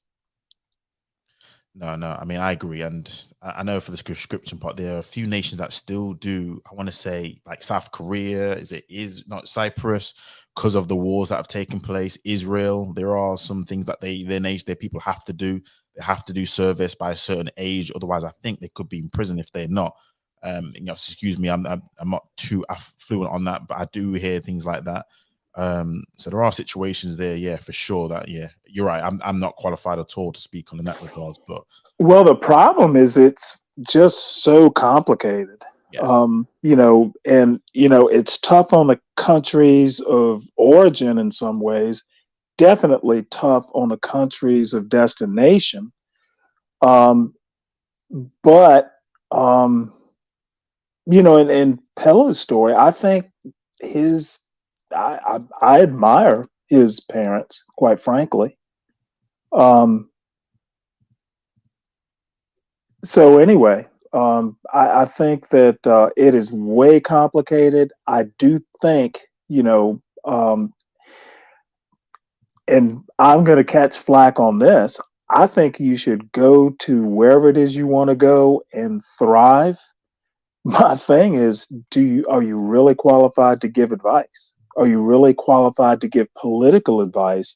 Are you really qualified to get involved in your country, your destination country's politics? Oh, And that's where I start, like, you know, go and thrive. We will celebrate. I will celebrate. But when you start, getting involved in the politics, that's, to me, the egregious part. right. And funny enough, that's a kind of a topic I want to tackle on another stream, because I suppose the argument what you're saying a little bit of, it's almost like you're saying a bit like know your place a little bit, or you know what I mean, you can live, you can work here, but in terms of certain things, know your place. You don't have to be. I don't want to go that far because that's kind of insulting. Yeah, yeah. I just, maybe what I'll just say is be reticent. Okay. Think before you speak. Oh no, I definitely hear what you're No, saying. no, no, not you specifically, but Nice. if you're in that position of an immigrant who has done well and thrived and raised a family, just know the history, know what you're wading into. I hear you, and to be fair, I'll say this: a lot of them do believe that they do know the situation. Now, of course, you'll have a different viewpoint, which even people in your own group will have different viewpoints, of course. So, but yeah, that's definitely another stream I do want to tackle in regards to some of the things you just said in that last little thought process at all. Because here's what I say when it comes to the brain drain and people leaving, and sort of where my head is at with a lot of things. Because, and let me take sort of the UK, a lot of people who came over during the Windrush generation, and how I think the idea for a lot of them was to, again, come over here to get opportunities, to get jobs, and then to go back. A lot of them will send money back, but ultimately the idea is to go back to build up their nations in the Caribbean. That was the idea. But what's happened is over the years and years and years, a lot of them haven't gone back. A lot of them have obviously got families, they've got children, grandchildren, great grandchildren, and obviously a line is continued over here. So I suppose the question again back to, I don't know if it's just life or anything like that whole what takes place, but a lot of them, the idea is to come back to build, but it never really takes Well, place that way. and please, I'm kind of familiar because every now and again I'll listen to a show. Um, I I would never.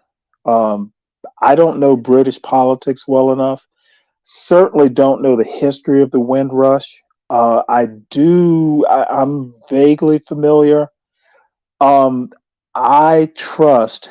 You know, I trust that they will make the right decisions, and a lot of it just comes down to, hey, I'm here. I've made a life for myself. So many individual, circumstances. I would never. I wouldn't even render judgment on what someone, uh, a descendant of the Windrush generation. I would never even, I might, if I knew the person well enough, I might go, well, what about this or what about that? But in general, I wouldn't even think about, proposing advice. It's just, I don't know enough. No, I hear that. I hear that. And I suppose for me, I suppose my point is it goes to a wider piece of, do I feel as this we have a responsibility that we've left? And this is the case of a lot of people, and this is just me talking. So, Hmm. Hmm. this is my viewpoints. Have we dropped the ball? Have the people who should have been the ones to think about their, where they came from or their parents came from, etc., have the ball been dropped as to, because again, these questions come about, oh, why is this nation not doing well? Or why are people who look like us in their nations don't do so well?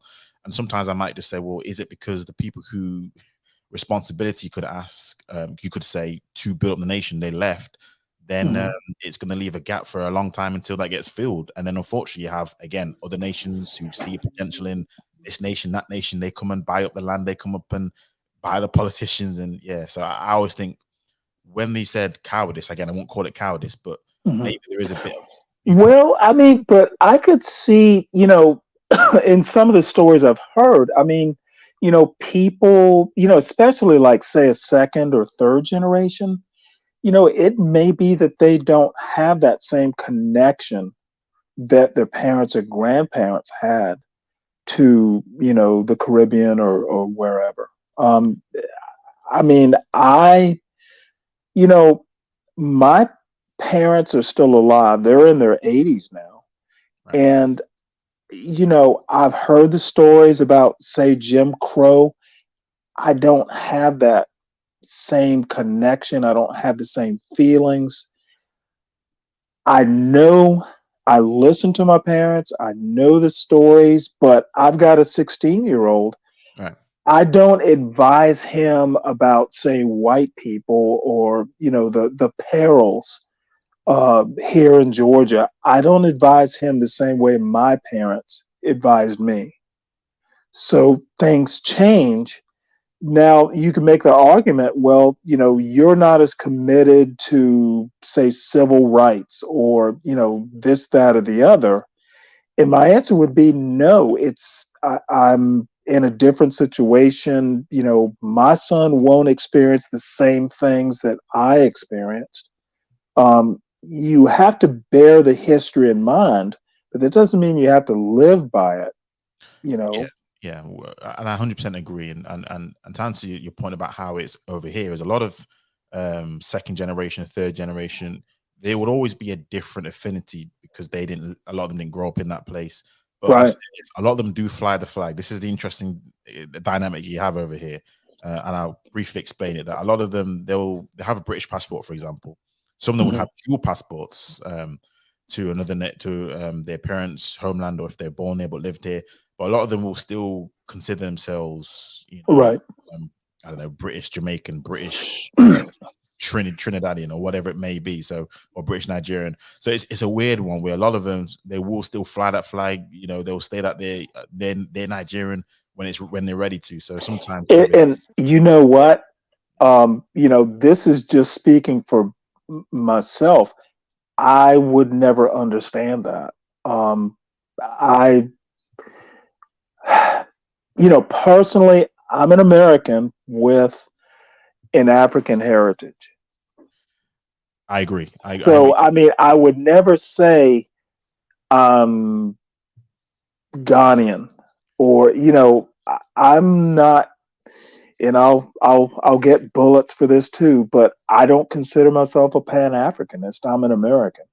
No, I hear what you're saying. But I suppose my question to you would be: would you tell your son, even though you're American, to have an affinity for the African American population in terms of maybe absolutely. building, if it's don't because obviously you've done well for yourself, etc. But don't forget that I think that's the same premise I'm going with. Oh yeah. But the thing is you listen to your grandparents' stories, my parents' stories. You listen to my stories. They're somewhat different and maybe less severe, maybe less traumatic. but you must know your history. You must know your history, but you also have to know your present and you also have to build a future. So don't let history be an anchor or an albatross or whatever, metaphor you want to use. Just be aware of it. Learn from it is maybe my point, but don't live it. Yeah, for definite. And no, I definitely agree with that. Um, I think there was a question on by Christina Bangator, which says, aside from mobility ability today, yeah, that's heavily much more increased than yesteryear. Why would fighting to establish a civil society in any nation be different today than in the past? Well, the weapons are a lot deadlier. Absolutely. I think, but I don't know whether you mean in terms of the process. Is it again weaponry based on technology was yesterday? It'll always increase, won't it? But yeah, you're right. I don't know. Is there more? What's the word? I'm trying to think of the word. Is there more penalties now? I don't think there might be more penalties beforehand with treason laws and things of that nature at all.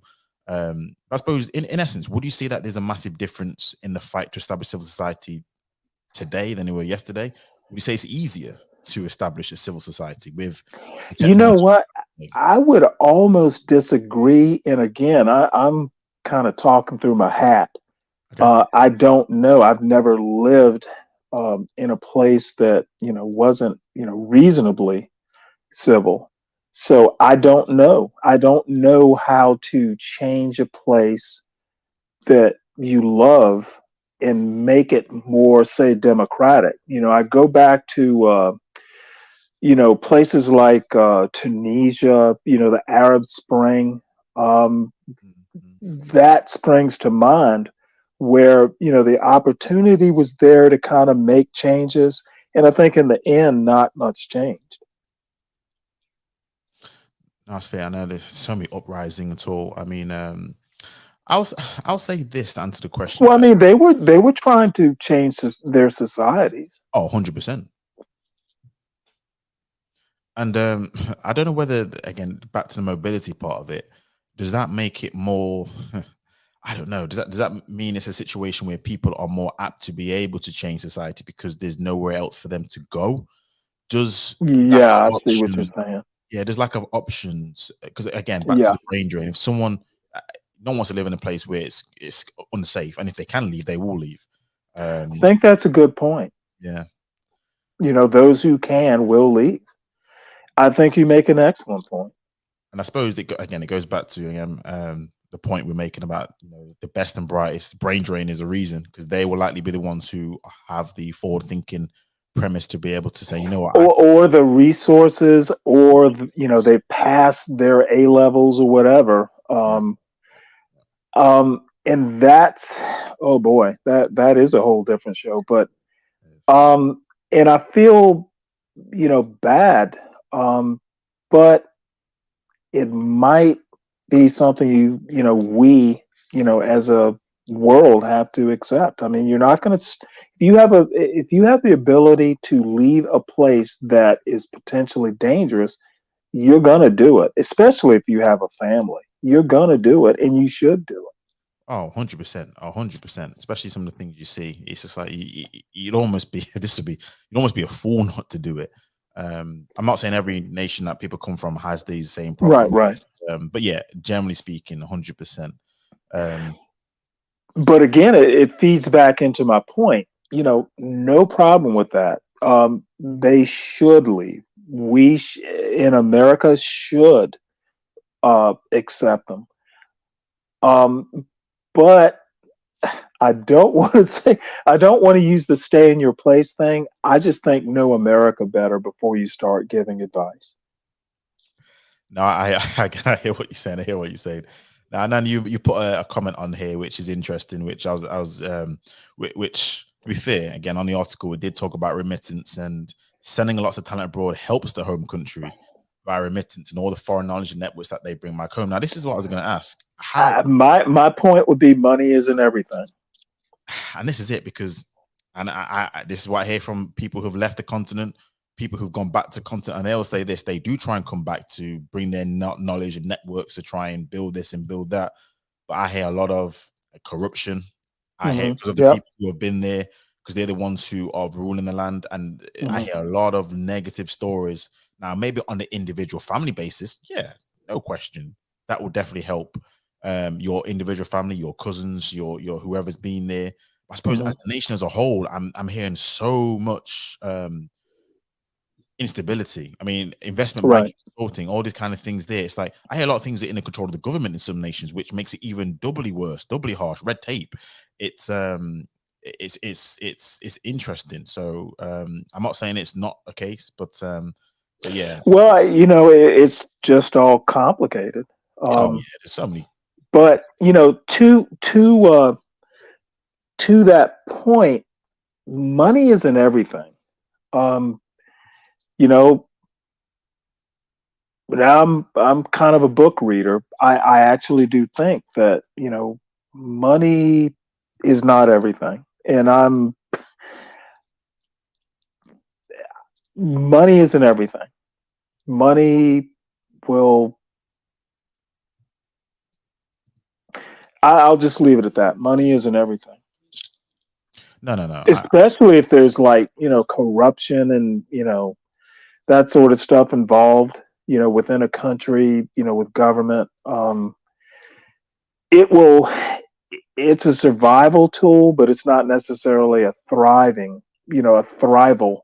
That's not a word, I'm sure, but a thrival tool. Yeah, even when it comes to like GDP, I mean, when people measure countries by their GDP, I mean, Right. granted, it's a very, very valid way of measuring a nation's ability or nation's progress. But then some of these nations you go to, the inequality in these nations are so amazingly vast. It's listen, it's when I went to China, it was on one half of the street you had people who live in very nice, and the other half abject Hmm. poverty. It's like the inequality in these nations which have high GDP. Some of them are ridiculous. Right.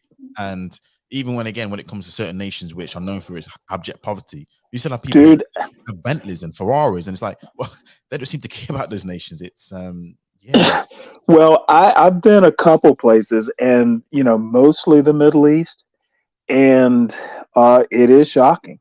There have been a city or two I've been in where, you will leave the opulent hotels and, stuff like that. And, I tend to be a little bit of a wanderer.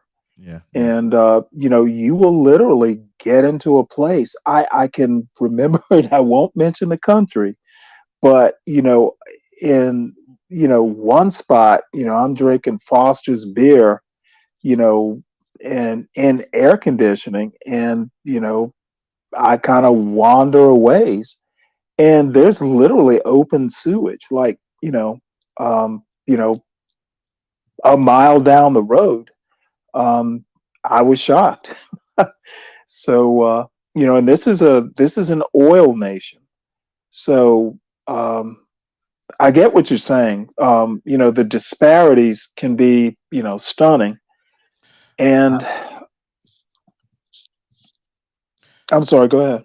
No, no, absolutely, and it's absolutely some of the nations you go to, they like to show you the greatest parts of it, which is fair. You want to show off the best, but then when you realize the average person who these nice buildings and these the oil money that should be kind of going better to make the whole nation a bit more equitable for all as much as possible, it's a whole different story at all. Now, I know you put a really, really, really good comment on here. African countries need to use their foreign diasporas better, for example, dual citizenship, encourage. Oh, So, and this is it, isn't it? This is a question where no. You know what? The because you whole point, the whole point is the diaspora go to places where they can't be controlled or shouldn't be controlled. You can't control your diaspora. Once they're out of your borders, you can't control them. I think incentives is probably a better way of phrasing how I interpreted Anand's question, which is even though you've left the nation, there are incentives to almost invest back in your nation. Because again, I think I would love Anand to hop on and tell me yeah, which incentive, other than helping your family. I mean, you're always going to do that, but what incentive would you have? I do think people have a certain level of patriotism, allegiance to their nation where they want to see it grow. I said this at my beginning monologue. If everything was perfect, I think not perfect, but in a world, people would rather do what they can do in their nation of their birth. I don't think people would want to leave to maybe get better educated. I think people, if they could, Well, would want to do it in their home nation. They could travel for sure, but I think in a well, society, the thing is, if there's a level of patriotism, I understand that and loyalty and that sort of stuff. Um, don't you know? Don't be an armchair patriot. well, I don't see sending remittances back as patriotism. do you not think it's a part of, again, because you're not physically there in body and spirit, you can at least do what you can do in a way which may benefit the nation? Because I suppose to Anand's point, where if you have foreign diaspora who are doing well, then what you can do is help the nation out by building up with money. Okay. Therefore, it creates less brain drain will take place because there's more. I know money's not everything, but network, talent, understanding of how things work in other places. So I think it's armchair patriotism. Oh wow! So I suppose you would. Yeah, it's a hot take. It is because it kind of goes a little bit to what the topic goes to about being cowardice. No, I don't think that's cowardice. I Here's what I'm think, saying. Sorry. some of it is self-preservation. There are a lot of factors that go into it, but you can't send remittances back and then you're doing everything you can do. And here's where I say this is where the I cowardice. think that's debatable. But here's what I say though, Stanley. Though, could you not argue that they have a better opportunity to be able to help their families by leaving, if that makes sense? So, for example, You know what? Yep. I can buy that argument, but if we were on a one-on-one debate and that argument was presented to me, right, I would want to go, okay, then tell me exactly why you think that. If you go, are you the kind of political refugee, if you go back, you'll be shot at the airport? I mean, if that's the case, then sure, you are doing all you can do. Because if you get shot, you can't send money back. But, if it's, hey, I'm in front of my big screen TV and the air conditioning, and I don't want to go back to the hut, that I grew up in, I don't see that as all you can do. Okay. I mean, maybe it's just viewpoints, definitely, because I see it as a case of if somebody's talented and the environment, like a seed, you're a seed, but you're on concrete, you can't grow, but go to fertile ground. And then once you're able to grow into a situation, what you're able to do is a lot more benefit to the home nations by being able to actually tangibly put something back into the economy from abroad. It's almost like Well, let me strike a middle ground. How often does that person go back and visit? Well, to send money, you don't need to go and visit, but Well, see, I was to answer your question, some of them a couple of times, a few times a year, but to send money back, you don't need to be there physically. Oh, well, okay. I would think that, every now and again, going home and seeing what your money's doing. Oh no, Like, no, for sure. But obviously, you're working, Stanley. As you can imagine, you're working, you're living your life. So, my experience, if you have that kind of high end job, you'll get 4 weeks of vacation, or maybe even more. If it's really high end and there's internet, if the thing is, I need to go back to my home country, I need to build an internet infrastructure so I can, go back when I want and still be online and do my job. That would be heroic. now, funny enough, though, I think with the advent of the internet and the remote working, I think that actually for me is a really, really, really good Yeah. a good way for that to take place for people who do leave because of the situation in their host country. But they could potentially be more on the ground in order to, in your point, in terms of being there for definite. So that is definitely something which can, for certain, be a situation now. But even when you're talking about if they're in a high paying job, I don't think you even need to be in a high paying job. I think it's also currency conversion. So like the pound and the dollar works, it travels far into the nations because of how And frankly, if you go there and exchange money, there's exchange rates and all that sort of stuff. I do understand that part. However, if your family, I just think, anyway, I'm making jokes and all that stuff, but I just don't think sending remittances back, if that is the best you can do, I don't have a problem with it. But my question would be, is that really the best you can do? wow, Your mother and father might want to see you. no, for sure. But I'm pretty sure, they understand certain things. But again, this is where and this is where sacrifice comes into place with a lot of things. Where maybe it's a sacrifice for the greater good, and again, it's a Right. situation where in order for the nation to be built up, it's a case of, you know what, you're not going to see this person for X amount of time during the course of the year or however long they're away for, in order for the community around it to be built up. So sacrifices do have, Yeah. isn't it? Yeah, I understand. I'm being flippant, I know, I know, but I know. I just, and again, I'm not in that position, so maybe, flippancy is, you know, inappropriate, but I just,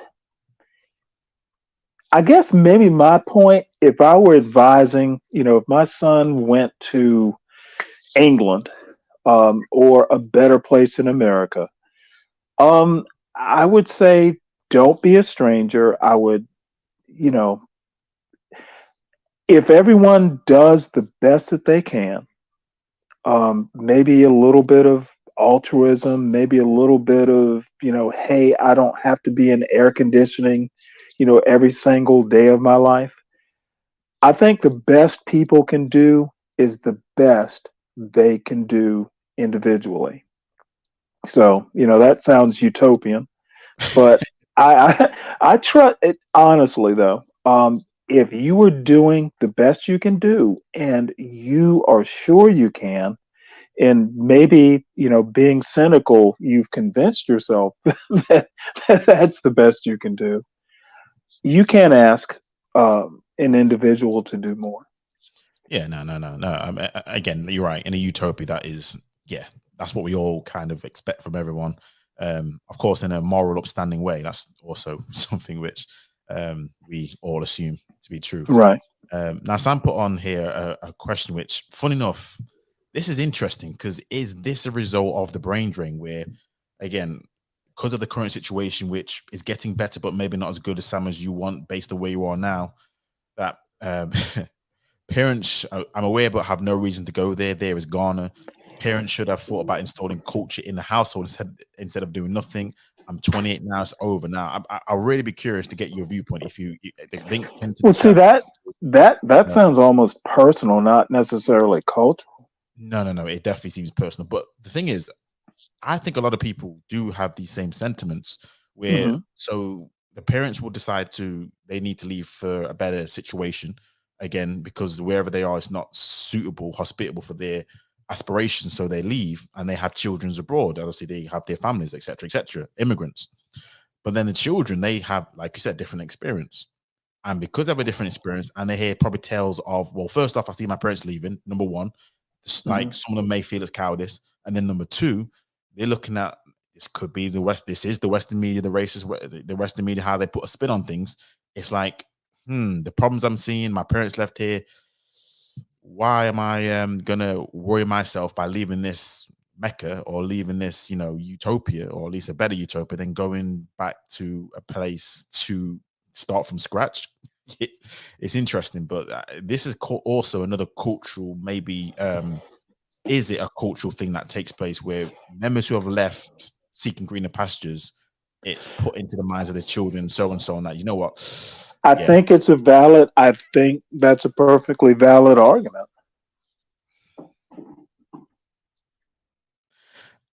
And this is where, again, it's a situation where I'm seeing quite a bit I where, mean, again, you can't.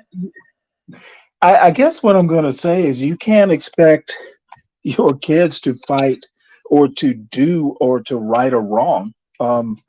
If it was wrong in the first place, I don't expect my 16-year-old to go back to Savannah and make all the. I don't. And there's a story one of these days I'll tell you, but he had an opportunity to go to my high school, right. and I kind of wanted him to, but I didn't force the issue. I wouldn't I wouldn't do that to him. And tradition, at this high school wasn't something that I was going to impose. He wasn't obligated to do it. I didn't sense that he would want to do it, and it, you know, He's But you know what? You raised a good point there where you did say you were a little bit disappointed. You wasn't like, upset, well, but but that's an old man being disappointed, and you run the risk of living your life through your kid. vicariously, I hate it. No, I agree. And I suppose this is the question where imagine school being the nation where like, I would have loved it if you would have, I don't know, done this. But of course, you're not going to force it because it's your son's life, it's your kid's life. But then it's like the knock-on effects. Now, obviously, it's just a school, Right. but I think just taking it to the next degree where it is the knock-on effects that kids don't have the same, and they won't, let's be honest, the same allegiances that you would have to a situation. So once that generation goes, that's almost Right. done. But let me propose something. Now, if my son, for some weird reason, decided to go live in Savannah, I certainly don't expect him to tell Savannians how they can make Savannah better. Even with his knowledge, even with his experience, even with Dude, his no, finance. oh, come on. You know, you know, when he comes, when he goes down there in this weird hypothetical and he decides I'm going to run for mayor of Savannah, he's not going to get my vote. Oh wow, not even having roots He there. has no clue. But here's what I'll say to this: could you not argue fresh perspective, fresh eyes, give fresh ideas, which may lead to different That Well, you scenarios? know what? That is a great point. If he could convince me of that, if he could impress me, sure. But Because how many people actually do that? I mean, people are comfortable with what they know, but I suppose in And situations where hence my point. They know what they know. They don't want to learn more. I suppose my argument to this is in a situation where again there's a need for something different, and this is where it comes down to it. Different ideas to create booms, or I mean, Right. my question is: would you trust if your place, if your town, your city, your state has been failing for the last 10 years Mhm. because everyone's been who we all know is tried and tested formula which fails? Would you not argue that the smart thing to do is something different? Well, yes. However, there's a caveat. Do you know the details of why we failed? Do you know the history? Are you well informed? I don't have a problem with making change, but you have to know what, why, and how it should be changed. I suppose my response, and I I give mean, you a that might imply you have a deep knowledge. but maybe I don't need to understand what to understand how to fix a solution. Maybe I don't. Again, that's another.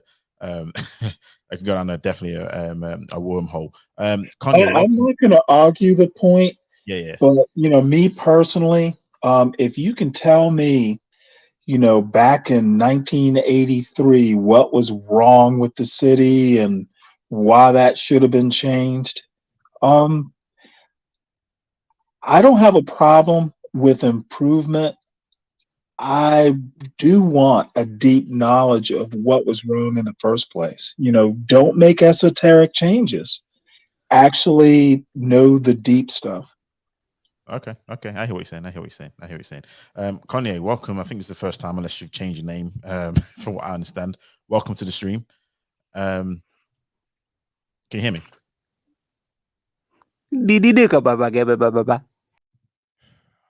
Gosh. So we may have a bit of a troll. So we'll get rid of this person. I don't know what Oh, this you person should have kept him. is.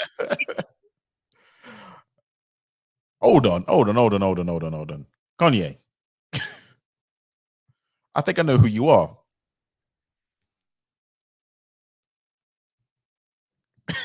Bro, I'm gonna put your name in the back chat. I'm gonna put your name in the back chat. You Well, sure? admittedly, Are you I am babbling a bit. calling tonight?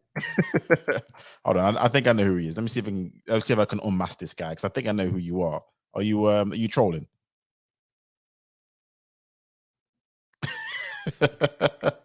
This person maybe I think I can out I'll out you in the chat. I know you've been here before. All right, let me see who this person is. Unpopular. Yes, sir. All right, welcome. Okay, fair enough then. I don't know how much you caught of the stream. But let me ask this, let me go back here then. So the question is, are people who emigrate to other nations, are they cowards? What do you say to that? Yes or no? Um, I'm gonna say I'm gonna say no. I'm gonna say no, but deep down in my heart, I want to say yes, though. Okay, okay. Explain. Go ahead. The floor is yours. I mean, like how we just see the world as today. When we look at immigration, I mean, most ethnicities of people, they come from a guaranteed background. Like you're either black, white, Asian, or Hispanic. At this point, there's nothing else, or albino. Like we know on the face of this planet what we are allowed to be as humans. So when you look at migration, I mean, if you've ever read a damn book at this point, I mean, you just know where people have migrated, where they have stationed, and where they have settled, and if they allowed other people to even come into their land. Like we know this as what we know the world as today. This is just the world as we know it. It's all about immigration. It's all about somebody gatekeeping if they want other people to come into their land. That's how it's always been. So part of you also said that you want to say yes, that they're cowards. Why would you say that? I suppose. I mean, I wouldn't say that they were cowards, But but you it's wanted just to say like it a little bit. I mean, I said that I said no at first, but then I said yes because I looked at it this way. The reason why I said no is because let's say these people are migrating to another land, and I mean, off off first expression, they're not coming there violently, right? They're coming there with their educational background of who they are as people. So why would they just come there, first of all, violently? I mean, if they do come that way, they're going to lose a lot of people when it comes to warfare. A lot of people are going to die, women, men, and children, right? So I said I said no to begin with because I feel like it's not necessarily about being a coward. It's just the fact about when you bring like in any situation when it comes to immigration. Well, in the historic sense, when you are bringing um like culturally what your people have as a people to somebody else, like you put it on the table, and now those people have to either accept that, or they could just be like, well, you know what? They can go in a back corner or a back room and be like, you know what? These people got some good shit. How about we just finesse them, beat their ass, and take their shit? You know what I'm saying? So it's just like it's not about being a coward. It's about Hey, first being. unpopular. It's about first being smart. Hey, unpopular. It's good to hear from you. Yes, sir, Stanley. Good to hear from you too. But what did your immigrants come with? Well, You from what you I said it. You said it. They came with education, correct? right, Okay, I'll stop there. right. I mean, I guess they came with knowledge of themselves, right? But it gets it gets crazy, being African American and whatnot, because it's just like you know, of course, going into that conversation is you never know what part of Africa you could have been from. There's so many countries in Africa. The history, whatever tribes you could have been from, or what they believed in. I mean, I'm pretty sure there's a lot of information out there, but a lot of the times you have to I feel like it's embedded in you, right? That's one thing that you can't deny, that it's embedded in you. But just because something is embedded in your design is of who you are, I mean, to tap into that is a task itself, you know. Well, what do you mean by embedded? I feel Genetically, culturally, what what exactly is embedded? I mean, I think what is embedded inside of us is just like the fact that we're human, right? And at this day and time, I mean, when it comes to like these historical, you know, references that add to our lives culturally, or just add to our lives educationally, like I feel like we make such a fuss about these things because I mean these things become like very much true, like when you think about like just like the commercialization of human beings. Because I mean, we have to go into the world to work and be amongst people and things. Dude. So it's just like it's funny, like when you think about simple things, just like the food we eat or the music we listen to. These things become so detrimental to your Well, vitals as a person. let me interject. And an interesting thing you said was the commercialization of human beings. That is about what? How many? 1,000 years of history. Rethink that point, because it's not a new thing.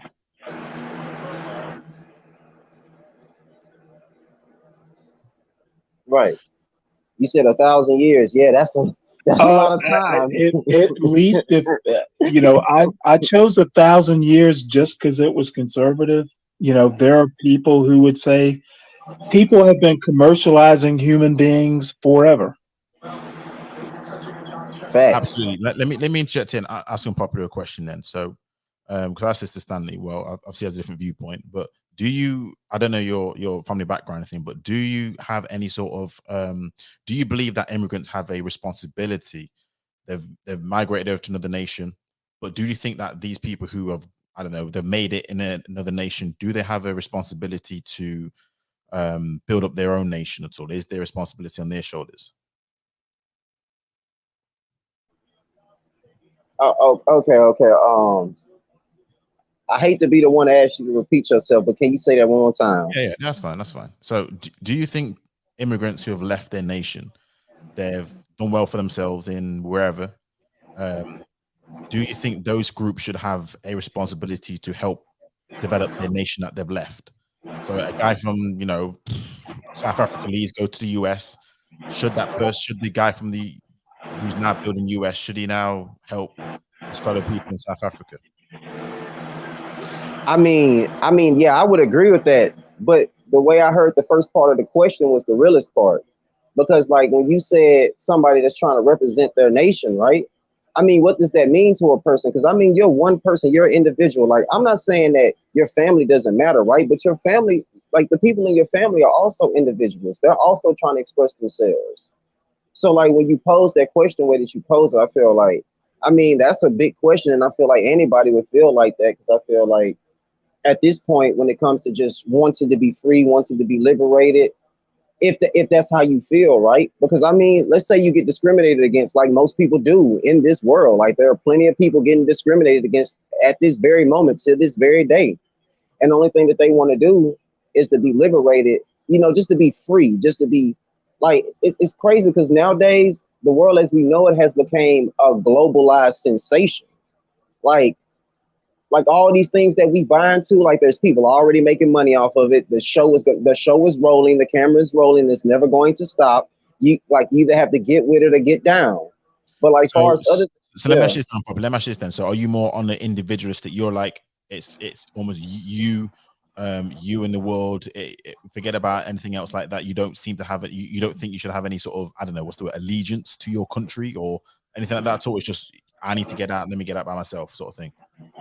Man, I'll be honest for you, like at this very moment, I didn't know it was like this because I'm a young man, and it's just like I'm older now, but like these things that people are talking about daily on the news and whatnot, this stuff is real. Like this systematic, like it's not even like people are just talking about this stuff is real. Like the things that they're doing, like these are the things they are honestly doing. And this is the scary part about it. These things that are happening, they are okay. Because this is literally how things have been going for hundreds and thousands of years. But for you to wake up and just to actually realize it, like that's crazy. And it's just like you talk about fighting for your rights or whatever. It's not even about fighting for your rights at this point. It's just like the things that these people do.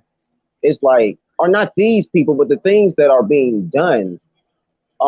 It's just unfair to a lot of people, and I feel like the main thing you could try to do is just say, you know, like you could look at yourself and almost just say, who was I before?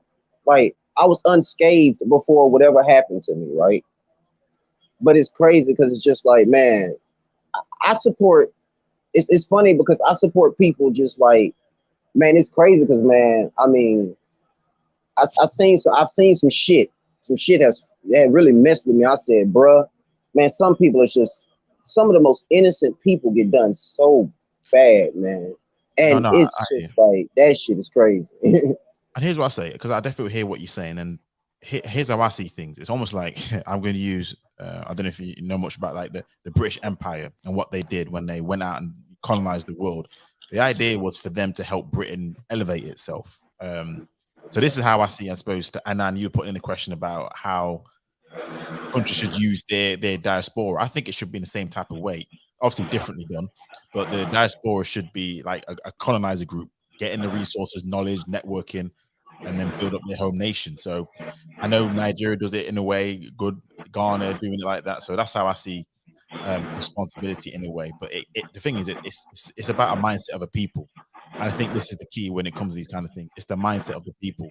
That's the biggest thing. So some people will, some people just don't care, which is fair. It's their life. I can't agree with that. It's their life. So yeah, I think Stanley, you are more of a case of individualistic. There's no responsibility, but it may just be a nice to have. Is that kind of how I understand it? No, I'm much more fluid than that. Okay. Okay. I think, maybe in a metaphysical sense or religious sense or whatever, do what is right. It just do the right thing. Now, let me And, just ask this. you made a point about, and maybe I didn't recognize Anon's point. Using the diaspora is pretty much colonization. That is what, starting with Portugal, and through the modern era. Yeah, you use your diaspora, but you know what? You can't control your diaspora once they don't have a commitment to their home country. And my goodness, there's like six, 400, 500 years of uncontrolled diaspora. And it's a weird historical point. The diaspora, back then, not so much now. We're way more global, but there was suffering. Letting your diaspora go and prosper and benefit the home country, it was rather destructive. That's pretty much the history of Western culture. Yeah, I definitely agree. And I definitely will say, I'm assuming it'll be done, well, not assuming, but in a utopia, it'll be done in a completely different type of way. But yeah, 100%, 100%. I definitely agree with what you're saying there. And just as a joke, utopia in Greek literally translates to nowhere. Really? Oh, well, that says everything there, doesn't it? So yeah, I hear what you're saying. Right, what I'm going to do, because I do apologize, I'm going to shut the stream down a little bit early because today Sunday wants to get this bit early and bit done. So I appreciate everyone for coming on. Palu, I know you dropped off early, but I appreciate you coming on, bro. Stanley, Unpopular, appreciate you both for coming on. Oh, any last thoughts on the topic at all before I shut the stream down? Yeah, I was gonna say, hey Stanley, I'm Hey, back on Stanley, I'm back on Discord. I need to get in contact with you. I don't know how. I need to though, brother. I love talking to you before, and I still want to talk to you. So okay, cool. My last thing. Oh my goodness, I don't, because I want to talk to you too. Wim, my last thought is I had a blast. Thank you so much. I really enjoyed it. Yeah, no problem. Always enjoy your viewpoint, Stanley. So, always give me oh, food for thought. and Wim, one more thing. Yeah, go ahead. I think I have your Discord too. So I thank you for allowing me to come here and speak. And if granted access again, I would love to do it again. And any other streams, let me know, and I'll come through, spectate, chime in or whatever you want me to do. But I appreciate it though. No, no, as always, yeah. Definitely subscribe, and then yeah, when I'm go live, if you feel like you want to come up for the topic or not, then yeah, not a problem at all. Always are welcome. But yeah, thank you everyone for listening. Please make sure Hey, you like stream. before you shut it down, unpopular, I put my phone number in the back chat. Write it down quickly. And, let Wim know when you're done. Well, I give my last closing thoughts, and then hopefully by that time Oh, cool.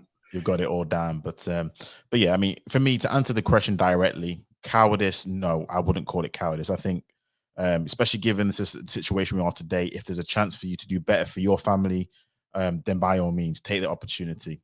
I do believe, however, having said that, that there is a little bit of a how do I put this? An indirect kind of responsibility, a little bit, just to look out for your own people in any which way you can do. I think we probably gone a little bit. We've not been as great as we have, especially talking from my people's perspective. I think there's some certain things, balls have been dropped.